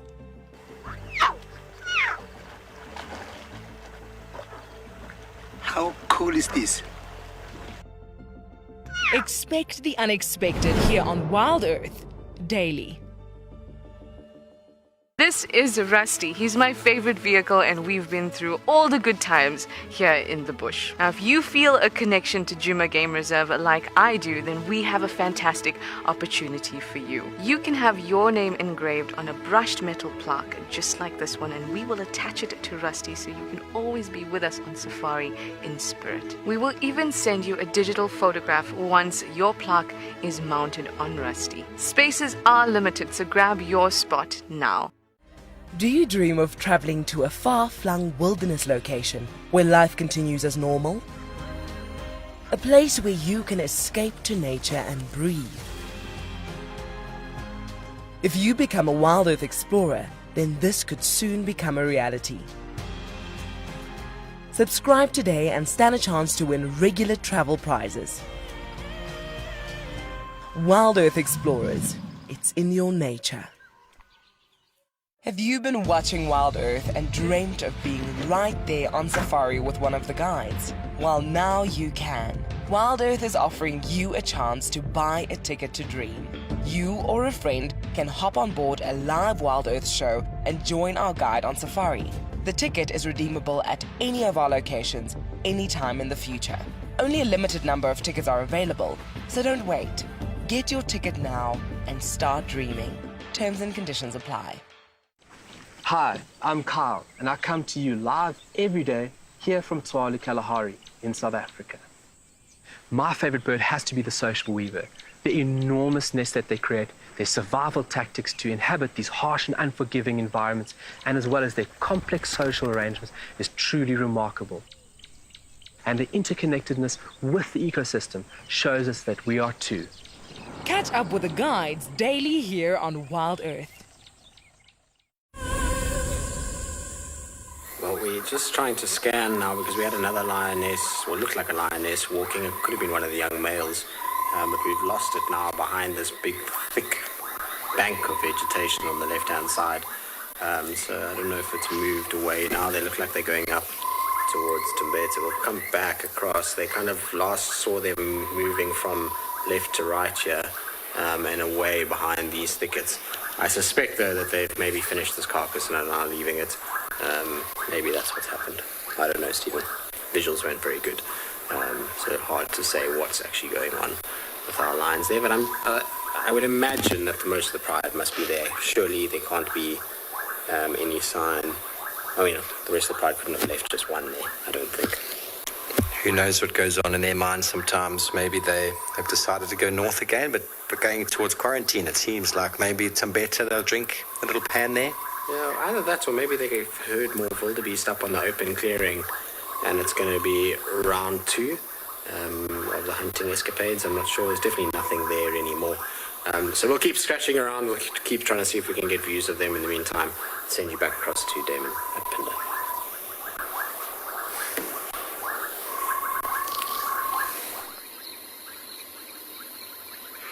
Welcome back to Ambion Pinder. It seems like the only animals we can find this afternoon are white rhinos and giraffes, but there's something very interesting going on here, everybody. Look at this giraffe that's right in front of us. See how he's busy chewing. But if you watch his mouth, he's chewing quite strangely. Whatever he's got in his mouth, he's rolling it from the one side of his mouth to the other. And he's been chewing on it for quite a few minutes now. He's just chewing it. He's not swallowing. And what he's done is he's bent down and he's picked up a bone. There's the remains of a zebra here. A zebra that was killed by lions about 2 years ago. And so there's lots of bones lying all over the place. And quite a few of these giraffes have been picking up bones and then standing up and then chewing on them. And it's a behavior that we often see with giraffes, where they'll chew on little rib bones or little leg bones, little vertebrae, just as a means for them to supplement their diet with a bit of extra calcium.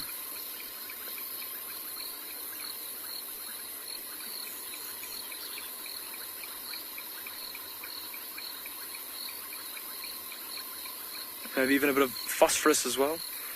But look at him. His lips flexing up and down. Oh, there's a giraffe right behind us. It's coming towards us as well. There's currently 3 giraffes, everybody, all chewing on bones. Heather, you're asking if I think that the weather has made these giraffes more active. Heather, I think that the cool is certainly encouraging them to move around a bit. But I also think that the fact that it stopped raining has just given the animals, maybe they're just a bit more ready to move around. They've probably would have been kind of hunched over. Maybe not so much the giraffes, but the smaller antelope like the impala. Animals like the leopard we're looking for, they would have all kind of hunched over, hunkered down, tried to get out the rain as much as possible. Big giraffes like this, not really too many places where you can go if you're a big tall giraffe to try and get away from the rain. But we did venture out a little bit earlier today in the pouring rain to check on some of the water holes and see if they were filling up. And we did see a giraffe that had basically reversed into a bush to try and keep his body and his lower parts of his neck out of the rain. So he was also kind of hunkered down and hunched over. So I think, yeah, the fact that the rain has now stopped, the animals can now move around a bit more. Everything's nice and clean. All the dust has been washed off of the leaves, off of the grass. The grass will be starting to sprout new shoots. A time of plenty for all the herbivorous animals. But what's been really impressive though is to see how some of the water holes have filled up. Obviously rain is fantastic, and soaking rain to get the grass to flush green and grow fresh growth is wonderful. It feeds the animals, but we've had quite a bit of soaking rain so far already this season. What we've been missing is a heavy downpour that causes a bit of surface runoff and then fills up the water holes. And that's what it seems like we've got that. We've only really been able to check one water hole, and I'm very excited to go see the others to see how they're doing. Somebody asking how tall giraffes can grow. A big male giraffe can get to about between 5 and 5.5 meters tall from the ground to the top of his head. So that's about 15 to close to 17 feet. It's a very tall animal. Just thinking about it, I don't know if any of you have been to, or some of you have been to a swimming pool where they have diving platforms. There's the springboards, and then there's the diving platforms. And normally the platforms are at 5 meters, 7.5 meters, and 10 meters. And you stand up on top of that 5-meter platform even, and you look down, and that's a long way up. And that's how high that giraffe's head is above the ground. It's a very big animal. Sorry, Glenn, just have a look on the left here.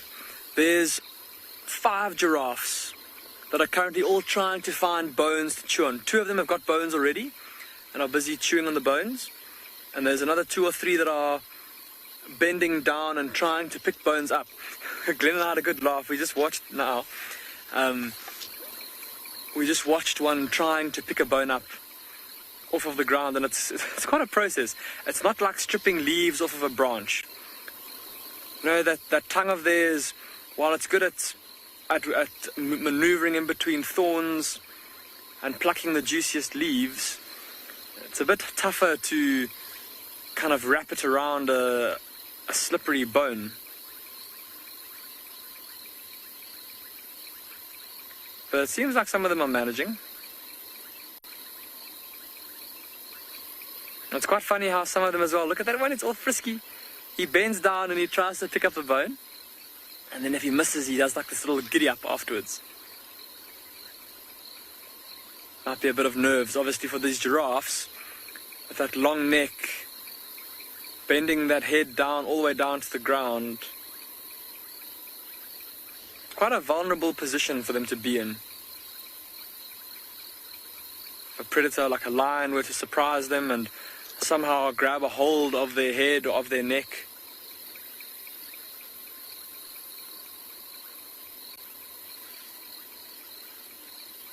wouldn't be able to get away.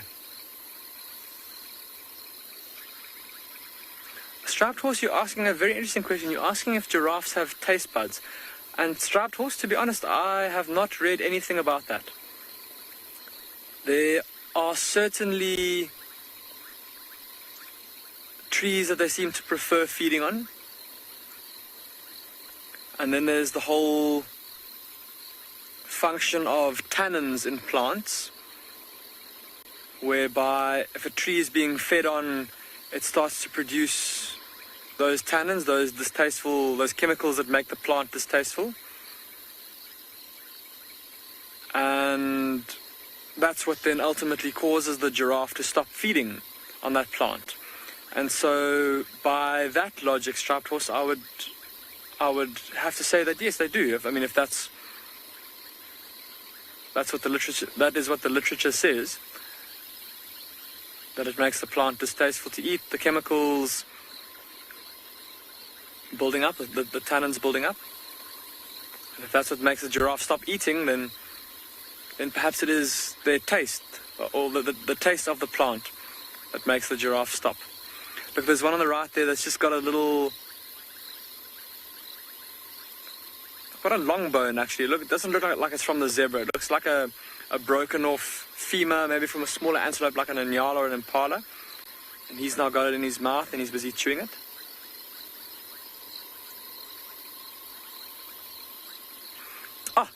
But it sounds like Tswalu's still with their wild dogs still.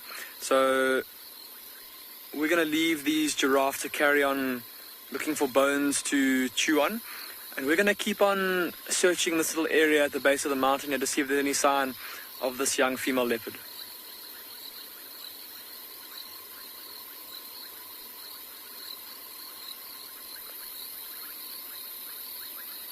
Right, we have been running around, up and down. We've got assistance from other guides, and we have located on something. Can you see them there?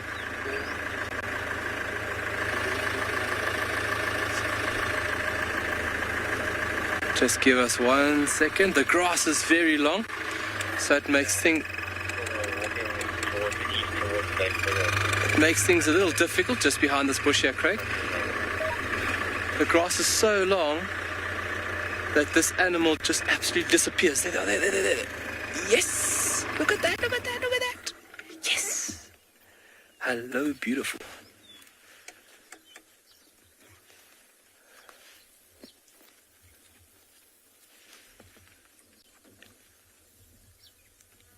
Patience is key, and then a little bit of persistence.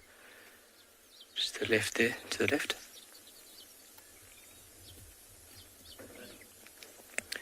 And we have come up lucky with this beautiful animal. So I fought for you a bit. Well, let's see if we can get a bit closer, Craig. Folks, what we're going to do is we're just going to take the vehicle off-road here. They are going to an area where we can't see them. I don't really enjoy off-roading. But for this instance over here, we can't see them from the road, and they are going to that thick stuff. So what we're going to do is we're going to go off shortly. There they are there. You see them?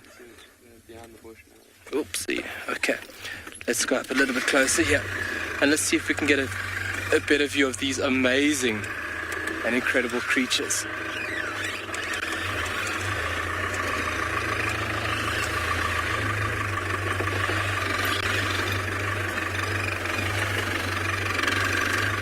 So you can smell them. Wild dogs have a very distinctive odor to them. Ooh, very rocky here. And normally you can smell wild dogs before you actually see them. At the moment, a great question was asked there, how big is the wild dog pack at Tswalu? At the moment, we're currently 4 in this one and only pack. And we are hoping that within the upcoming days, yes, going up the mountain, I hope in the upcoming months, that we have new additions. They are fresh out of quarantine, so to say.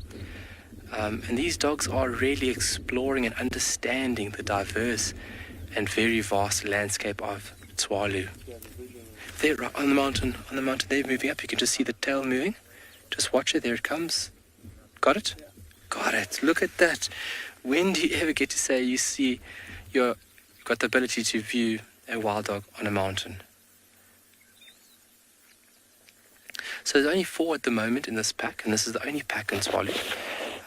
We went through a bit of a reshuffling phase where we had to relocate other dogs because of genetic diversity to basically allow a greater diversity of the species, because the population across the board of Africa is not very large. And this is basically a new genetic pool, so to say, within Tswalu. And you want to ensure genetic diversity to the highest degree, because if you have a depletion of that gene pool, you become susceptible to diseases and other funny things if you're not a strong genetic code, so to say. The more diverse the animal is in its genetics, the more capabilities it has to meet foreign things like diseases. And wow.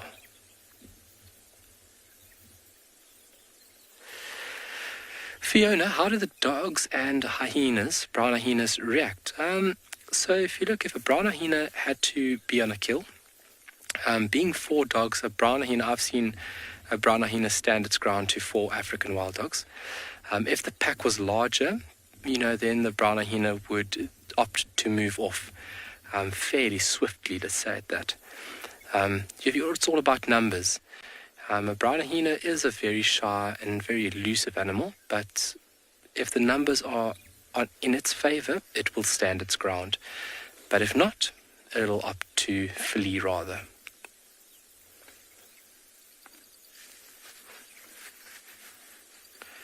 Spotted hyena, on the other hand, spotted hyena and lions are very, very dominating apex predators. They will not shift out the way for a wild dog. If there's a few of them, maybe, they'll take on a spotted hyena. But a lion, I've never actually seen interaction of a lion and that of wild dog. So I'd really be speaking out of context. But I think there's enough of them, and if they thought they had the upper hand, they could give a lion a bit of a run for its money, especially a lioness.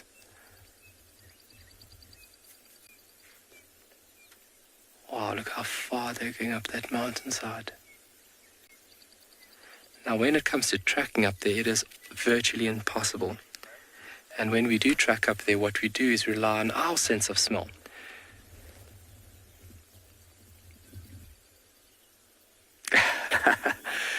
How bad do they smell? So, when we're looking for them up in these mountains, they have got a very pungent odor. On a scale from 1 to 10, I would say they're a ripe 7. A ripe 7. They have the behavior of rolling in everything, from carcasses that have been laying there for a long time to different carnivores scat. They have the behavior of rolling in everything that they find, just like a domestic dog would do to kind of coat itself. They do exactly the same. So they've got a very mixed pungent odor, very musky, very sharp, almost like socks type of smell. Musky, wet old socks mixed with a bit of wet dog. Very, very distinctive. Okay. Well, brief it was, but nonetheless such a treat. You still got them there, Craig? Yeah, still busy moving up. You can see those white tails. A very, very important tool. So when they're running through the bush, obviously those coats allow them to blend in. You can see they are absolutely perfectly suited for this environment. But you'll see that when those dogs move, you'll find there'll be a very distinctive white tip at the end of the tail.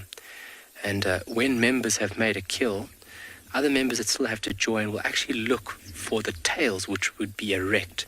And those white tips become beacons for other pack members to be drawn in to this meal. There they go, up to the top left-hand corner. Wow, look at that.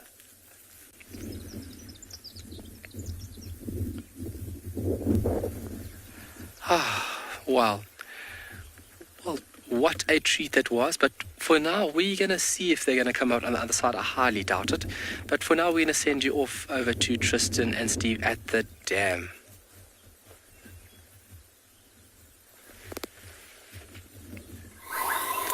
Well, very cool that Carl managed to find the dogs. Also on the mountain, which actually is a pretty cool thing, because we'll get into that now. We did It's a have new a hyena. species now. It's now called the mountain dog. Or The mountain dog, yes. No, I have a cool fact about dogs and mountains. They are the species that has been recorded the highest on Mount Kilimanjaro. So they have gone almost to the summit of Kilimanjaro as wild dogs. Wild dogs? Yep. It's the animal that's been found the highest on Mount Kilimanjaro, followed by leopard and elephants. What on earth were they doing up there? Exploring. Being a wild dog. Sniffing around. Just doing their thing. You know how they are. My uncle's been up. He said it was wonderful. I thought you were going to say your uncle's a wild dog. Sorry?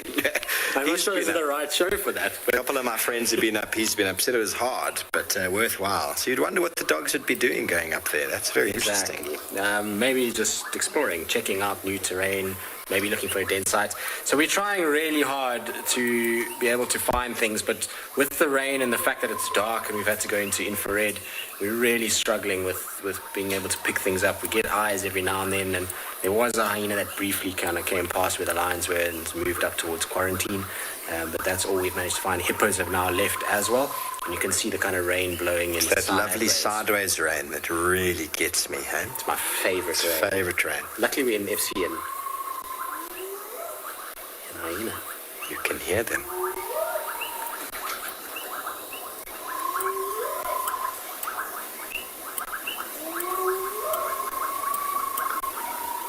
Two hyenas calling there.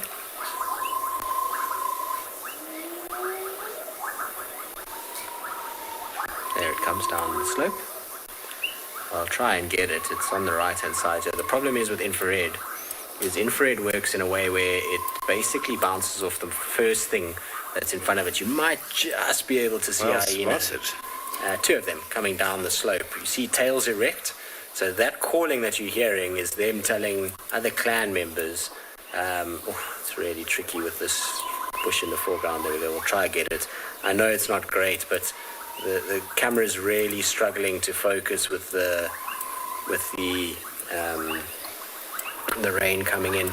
So we'll just have to bring it back a little bit and we'll see glowy eyes for now. I think we might see lions explode out of the left. Maybe, but look, they're coming towards us, which is nice. Maybe they're going to come down to the little pan in front of the camera. If they come past these bushes, we'll get a much better view of them because the bush won't absorb all the light. See, it's just struggling to be able to focus, unfortunately, with these little raindrops. But maybe it'll be nice to see lions explode. You didn't see one last night with the lions, did you? Nothing, but there's three of them. You see there's another one here on the right of the... They must know. Is that a lion or is that a hyena? That looks like a lion to the right, eh? It does, doesn't it? No, another hyena that's over there. So hyenas are descending on these kills pretty quickly now. All right, well, we can't go any further zooming-wise because the rain is just causing absolute havoc with focus. But interesting to see, and hopefully we'll get some really nice audio in the next little bit.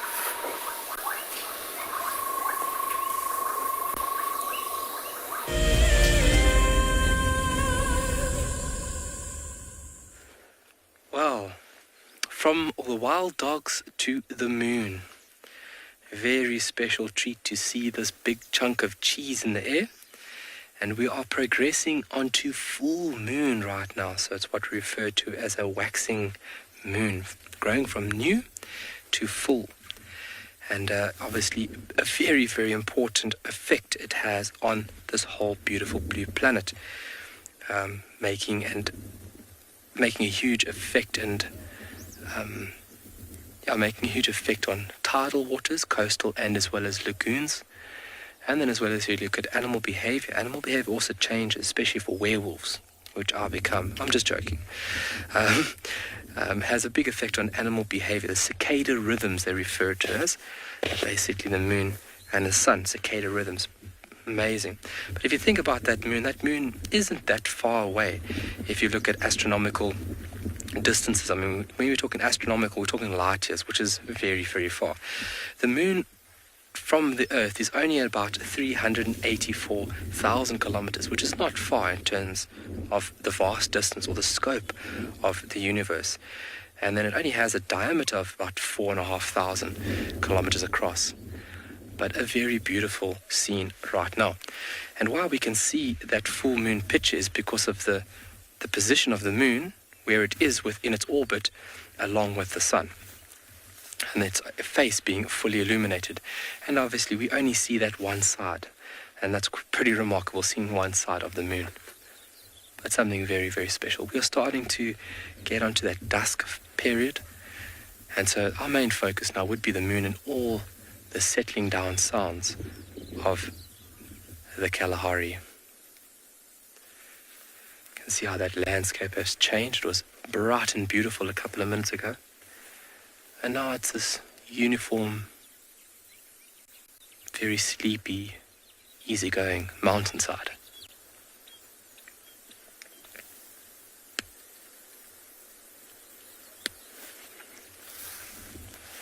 Lovely.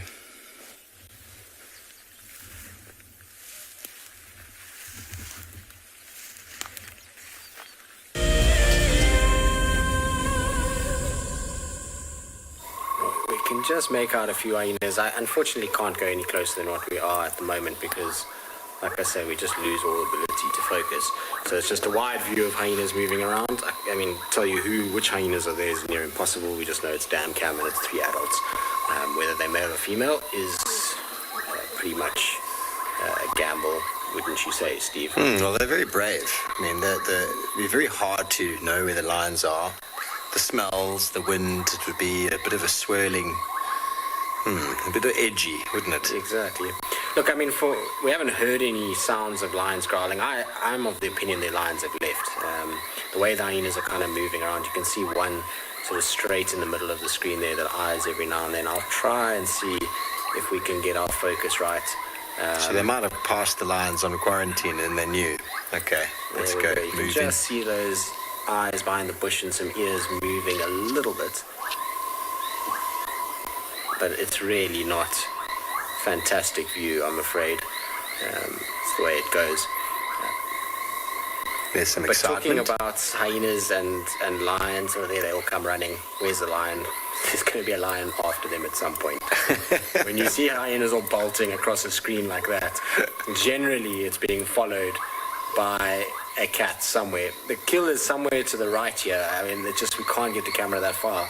So I suspect maybe a lion came bursting out of the bush there somewhere and stood over the kill.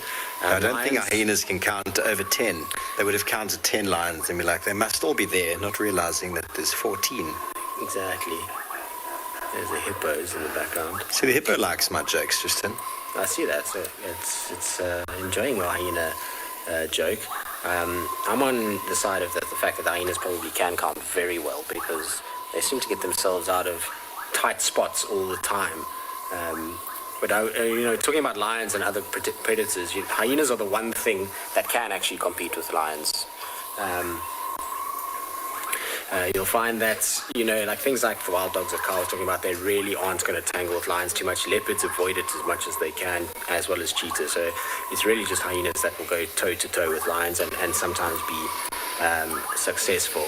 Now, here's a question that, Steve, you can kind of start off with. The toughest thing about being a guide, well, I mean, I've had so many different experiences over the years to get me to where I am.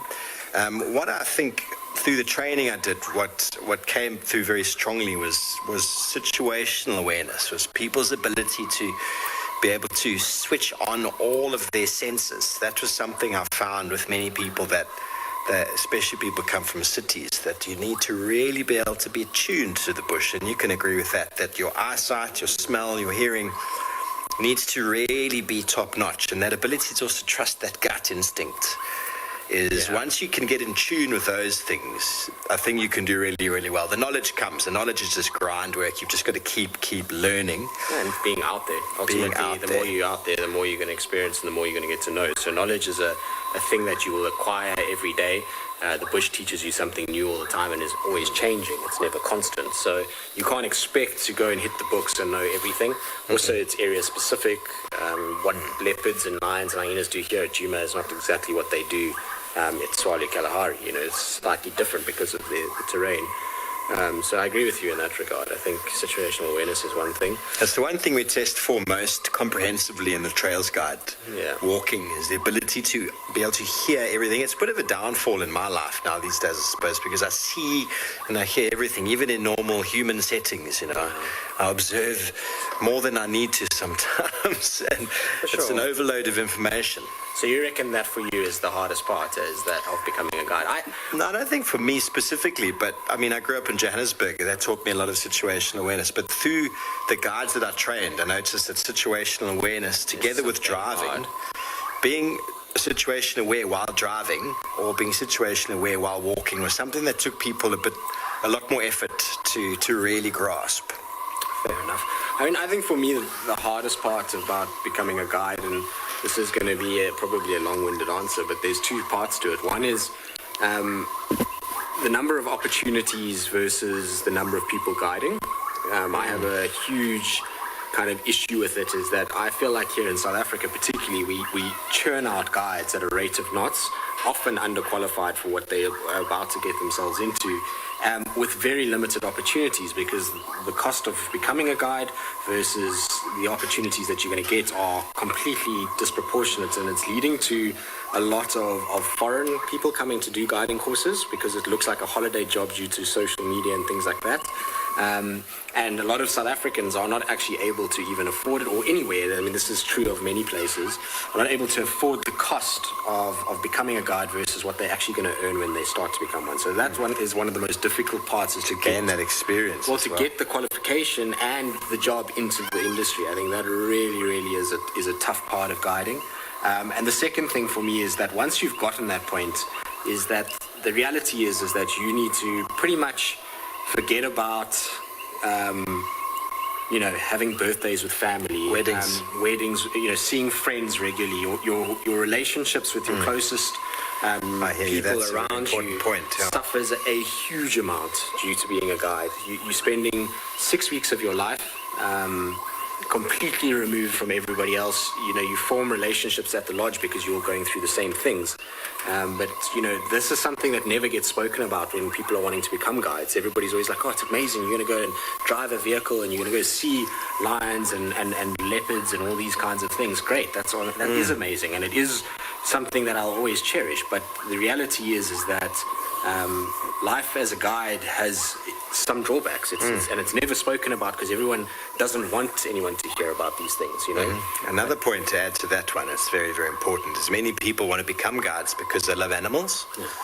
And that's a very valid point. Of course, you need to love the bush, you need to love wildlife. But as a guide, what are you exactly? You're a people manager. Exactly. And if you don't like people, you're an introvert, you don't like to hang out with people, you don't like to socialize, then becoming a guide is probably one of the most challenging things you'll ever do. Exactly. It teaches you. My public speaking has become really good. I think even getting into this job was much easier because of the amount of guiding that I did, the amount of talking and the ability to come out of myself. But in saying that, this is very far removed from from being a guide. Very on a far lodge. removed. It's a very different experience talking to a camera as opposed to being with the guest. It's not the same thing in any shape or form. And definitely develops the confidence, though. It does, and I think there's actually something in that presenter guiding and normal guiding could almost be split out into two different qualifications in many ways. But it's an in-depth topic, and it's like something that I feel very strong about and could probably go on a lot longer about these kinds of things. But maybe we should send them back over to some animals? Yes, it's probably a better idea. Should we send them over to Swallow, maybe? Yes. Let's see what they've got.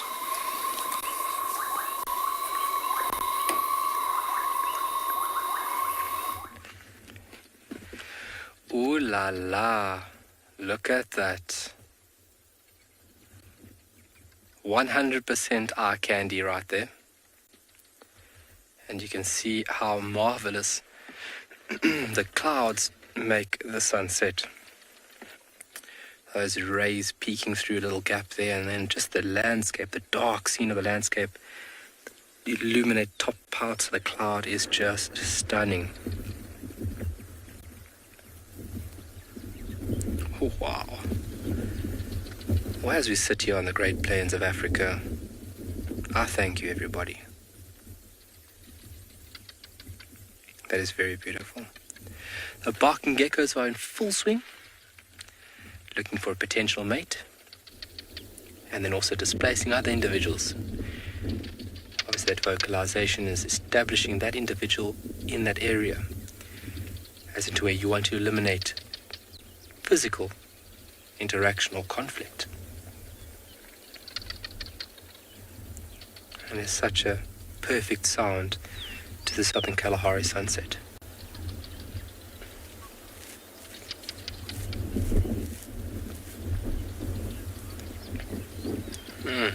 Susan, I couldn't agree with you more.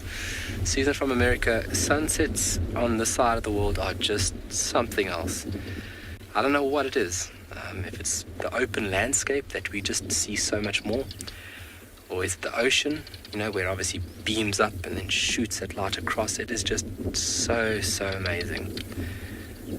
And if you look at all the field guides and their Instagram posts, you'll find that us as guides are also just so into the sunsets, because you'll find most of the posts are all about sunsets and sunrises.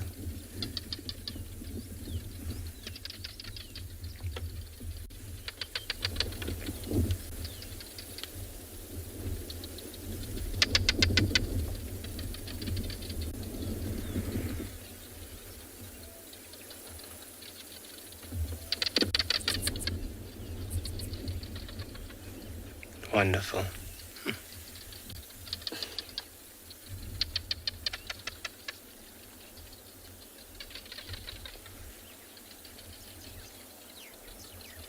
We are so lucky as humans to be looking at that and to understand it, and appreciate it.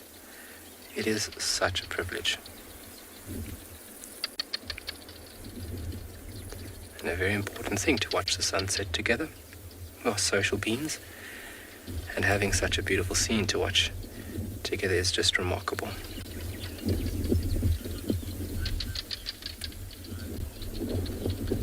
Patterson, I'm glad that we are with you. I'm glad you're with us through these beautiful moments through the Sunset Safari. And what a beautiful platform this is, the Safari Live experiences. To share this with the world is just such a treat. I could be geeking out by myself here, but geeking out with all of you is just so much better.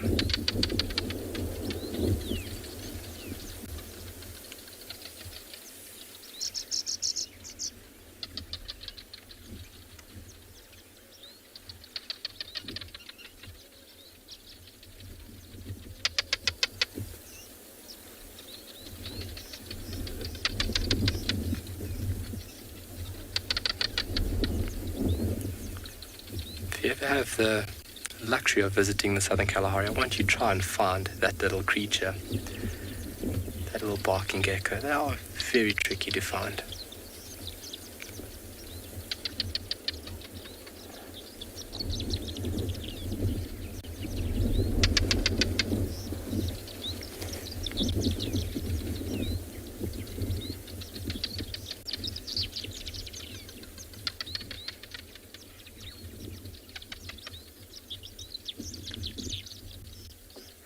Craig making it look so much better. Sure.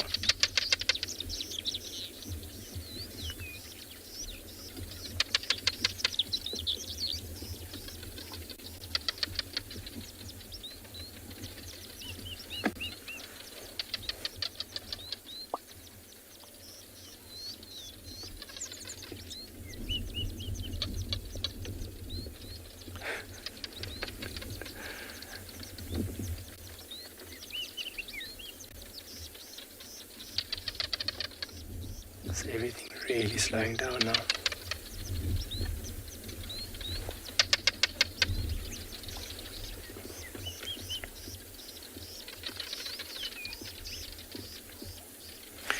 Nana, yes, the sound of the barking gecko is a typical and very, very prominent sound through the Kalahari, especially through summer. And it is really one of the true calls that I feel almost in touch with in the Kalahari. It's a very, very distinctive, but yet a very, very prominent call heard throughout this area.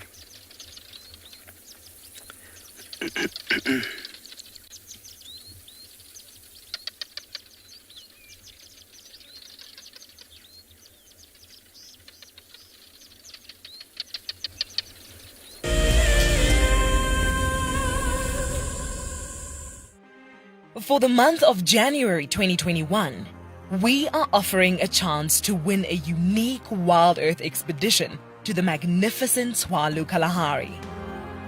From the ancient Kortai's Koranenberg Mountains to the southern Kalahari's red sand dunes, Tswalu offers what travelers crave most: space and time. The winner will explore this landscape in a vehicle, on foot, or on horseback, with a chance to go behind the scenes with Wild Earth and of course meet the meerkats. The prize includes a 3-night stay for you and a friend at the luxury Motse Lodge, including flights from either Johannesburg or Cape Town. Open to all Wild Earth explorers who have signed up before the end of January 2021. Terms and conditions apply.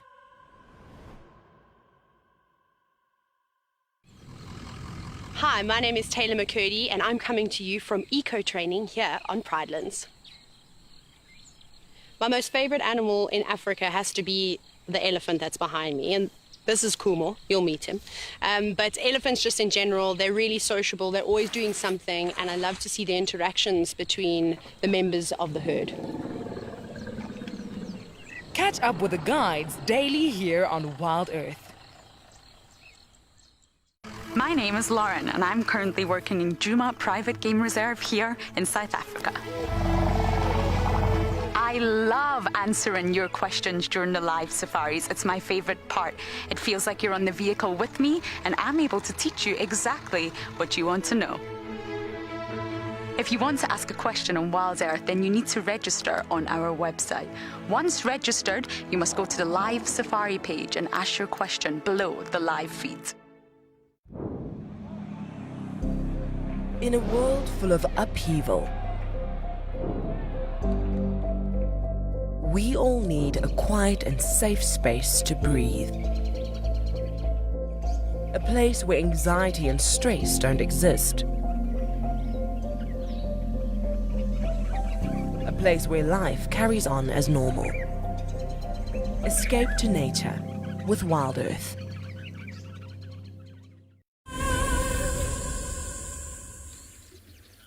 And when you think it could not get better, Mother Nature says, hold on tight. And that would be like something out of The Lion King. I can hear the song now, guys. I'm not going to be singing it, Craig. Craig wants me to sing it. I've got quite a good voice, but in the shower. Viewer discretion is advised.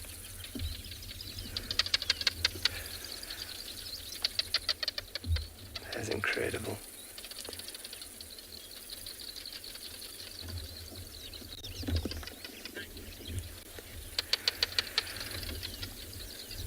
So at this point is where all the nocturnal creatures would start coming in the next half an hour or so.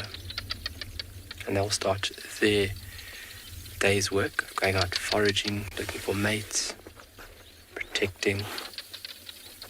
So a whole new shift would start now.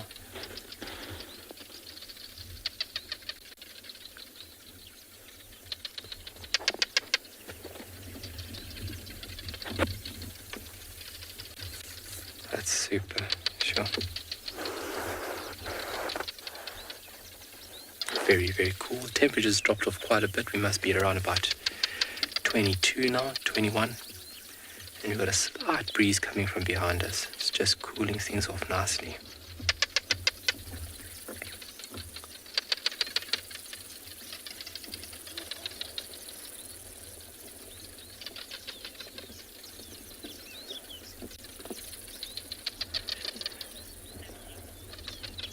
Thank you to all the viewers for this wonderful drive. Thank you for joining us on this live and interactive safari. It's been absolutely magical having you guys on board. And to all the colleagues across the other side, to their efforts and their dedication and their passion and their knowledge, thank you for sharing. It's been incredible sharing with you guys. Be sure to join us tomorrow for the Sunrise Safari. Till now then, see you later.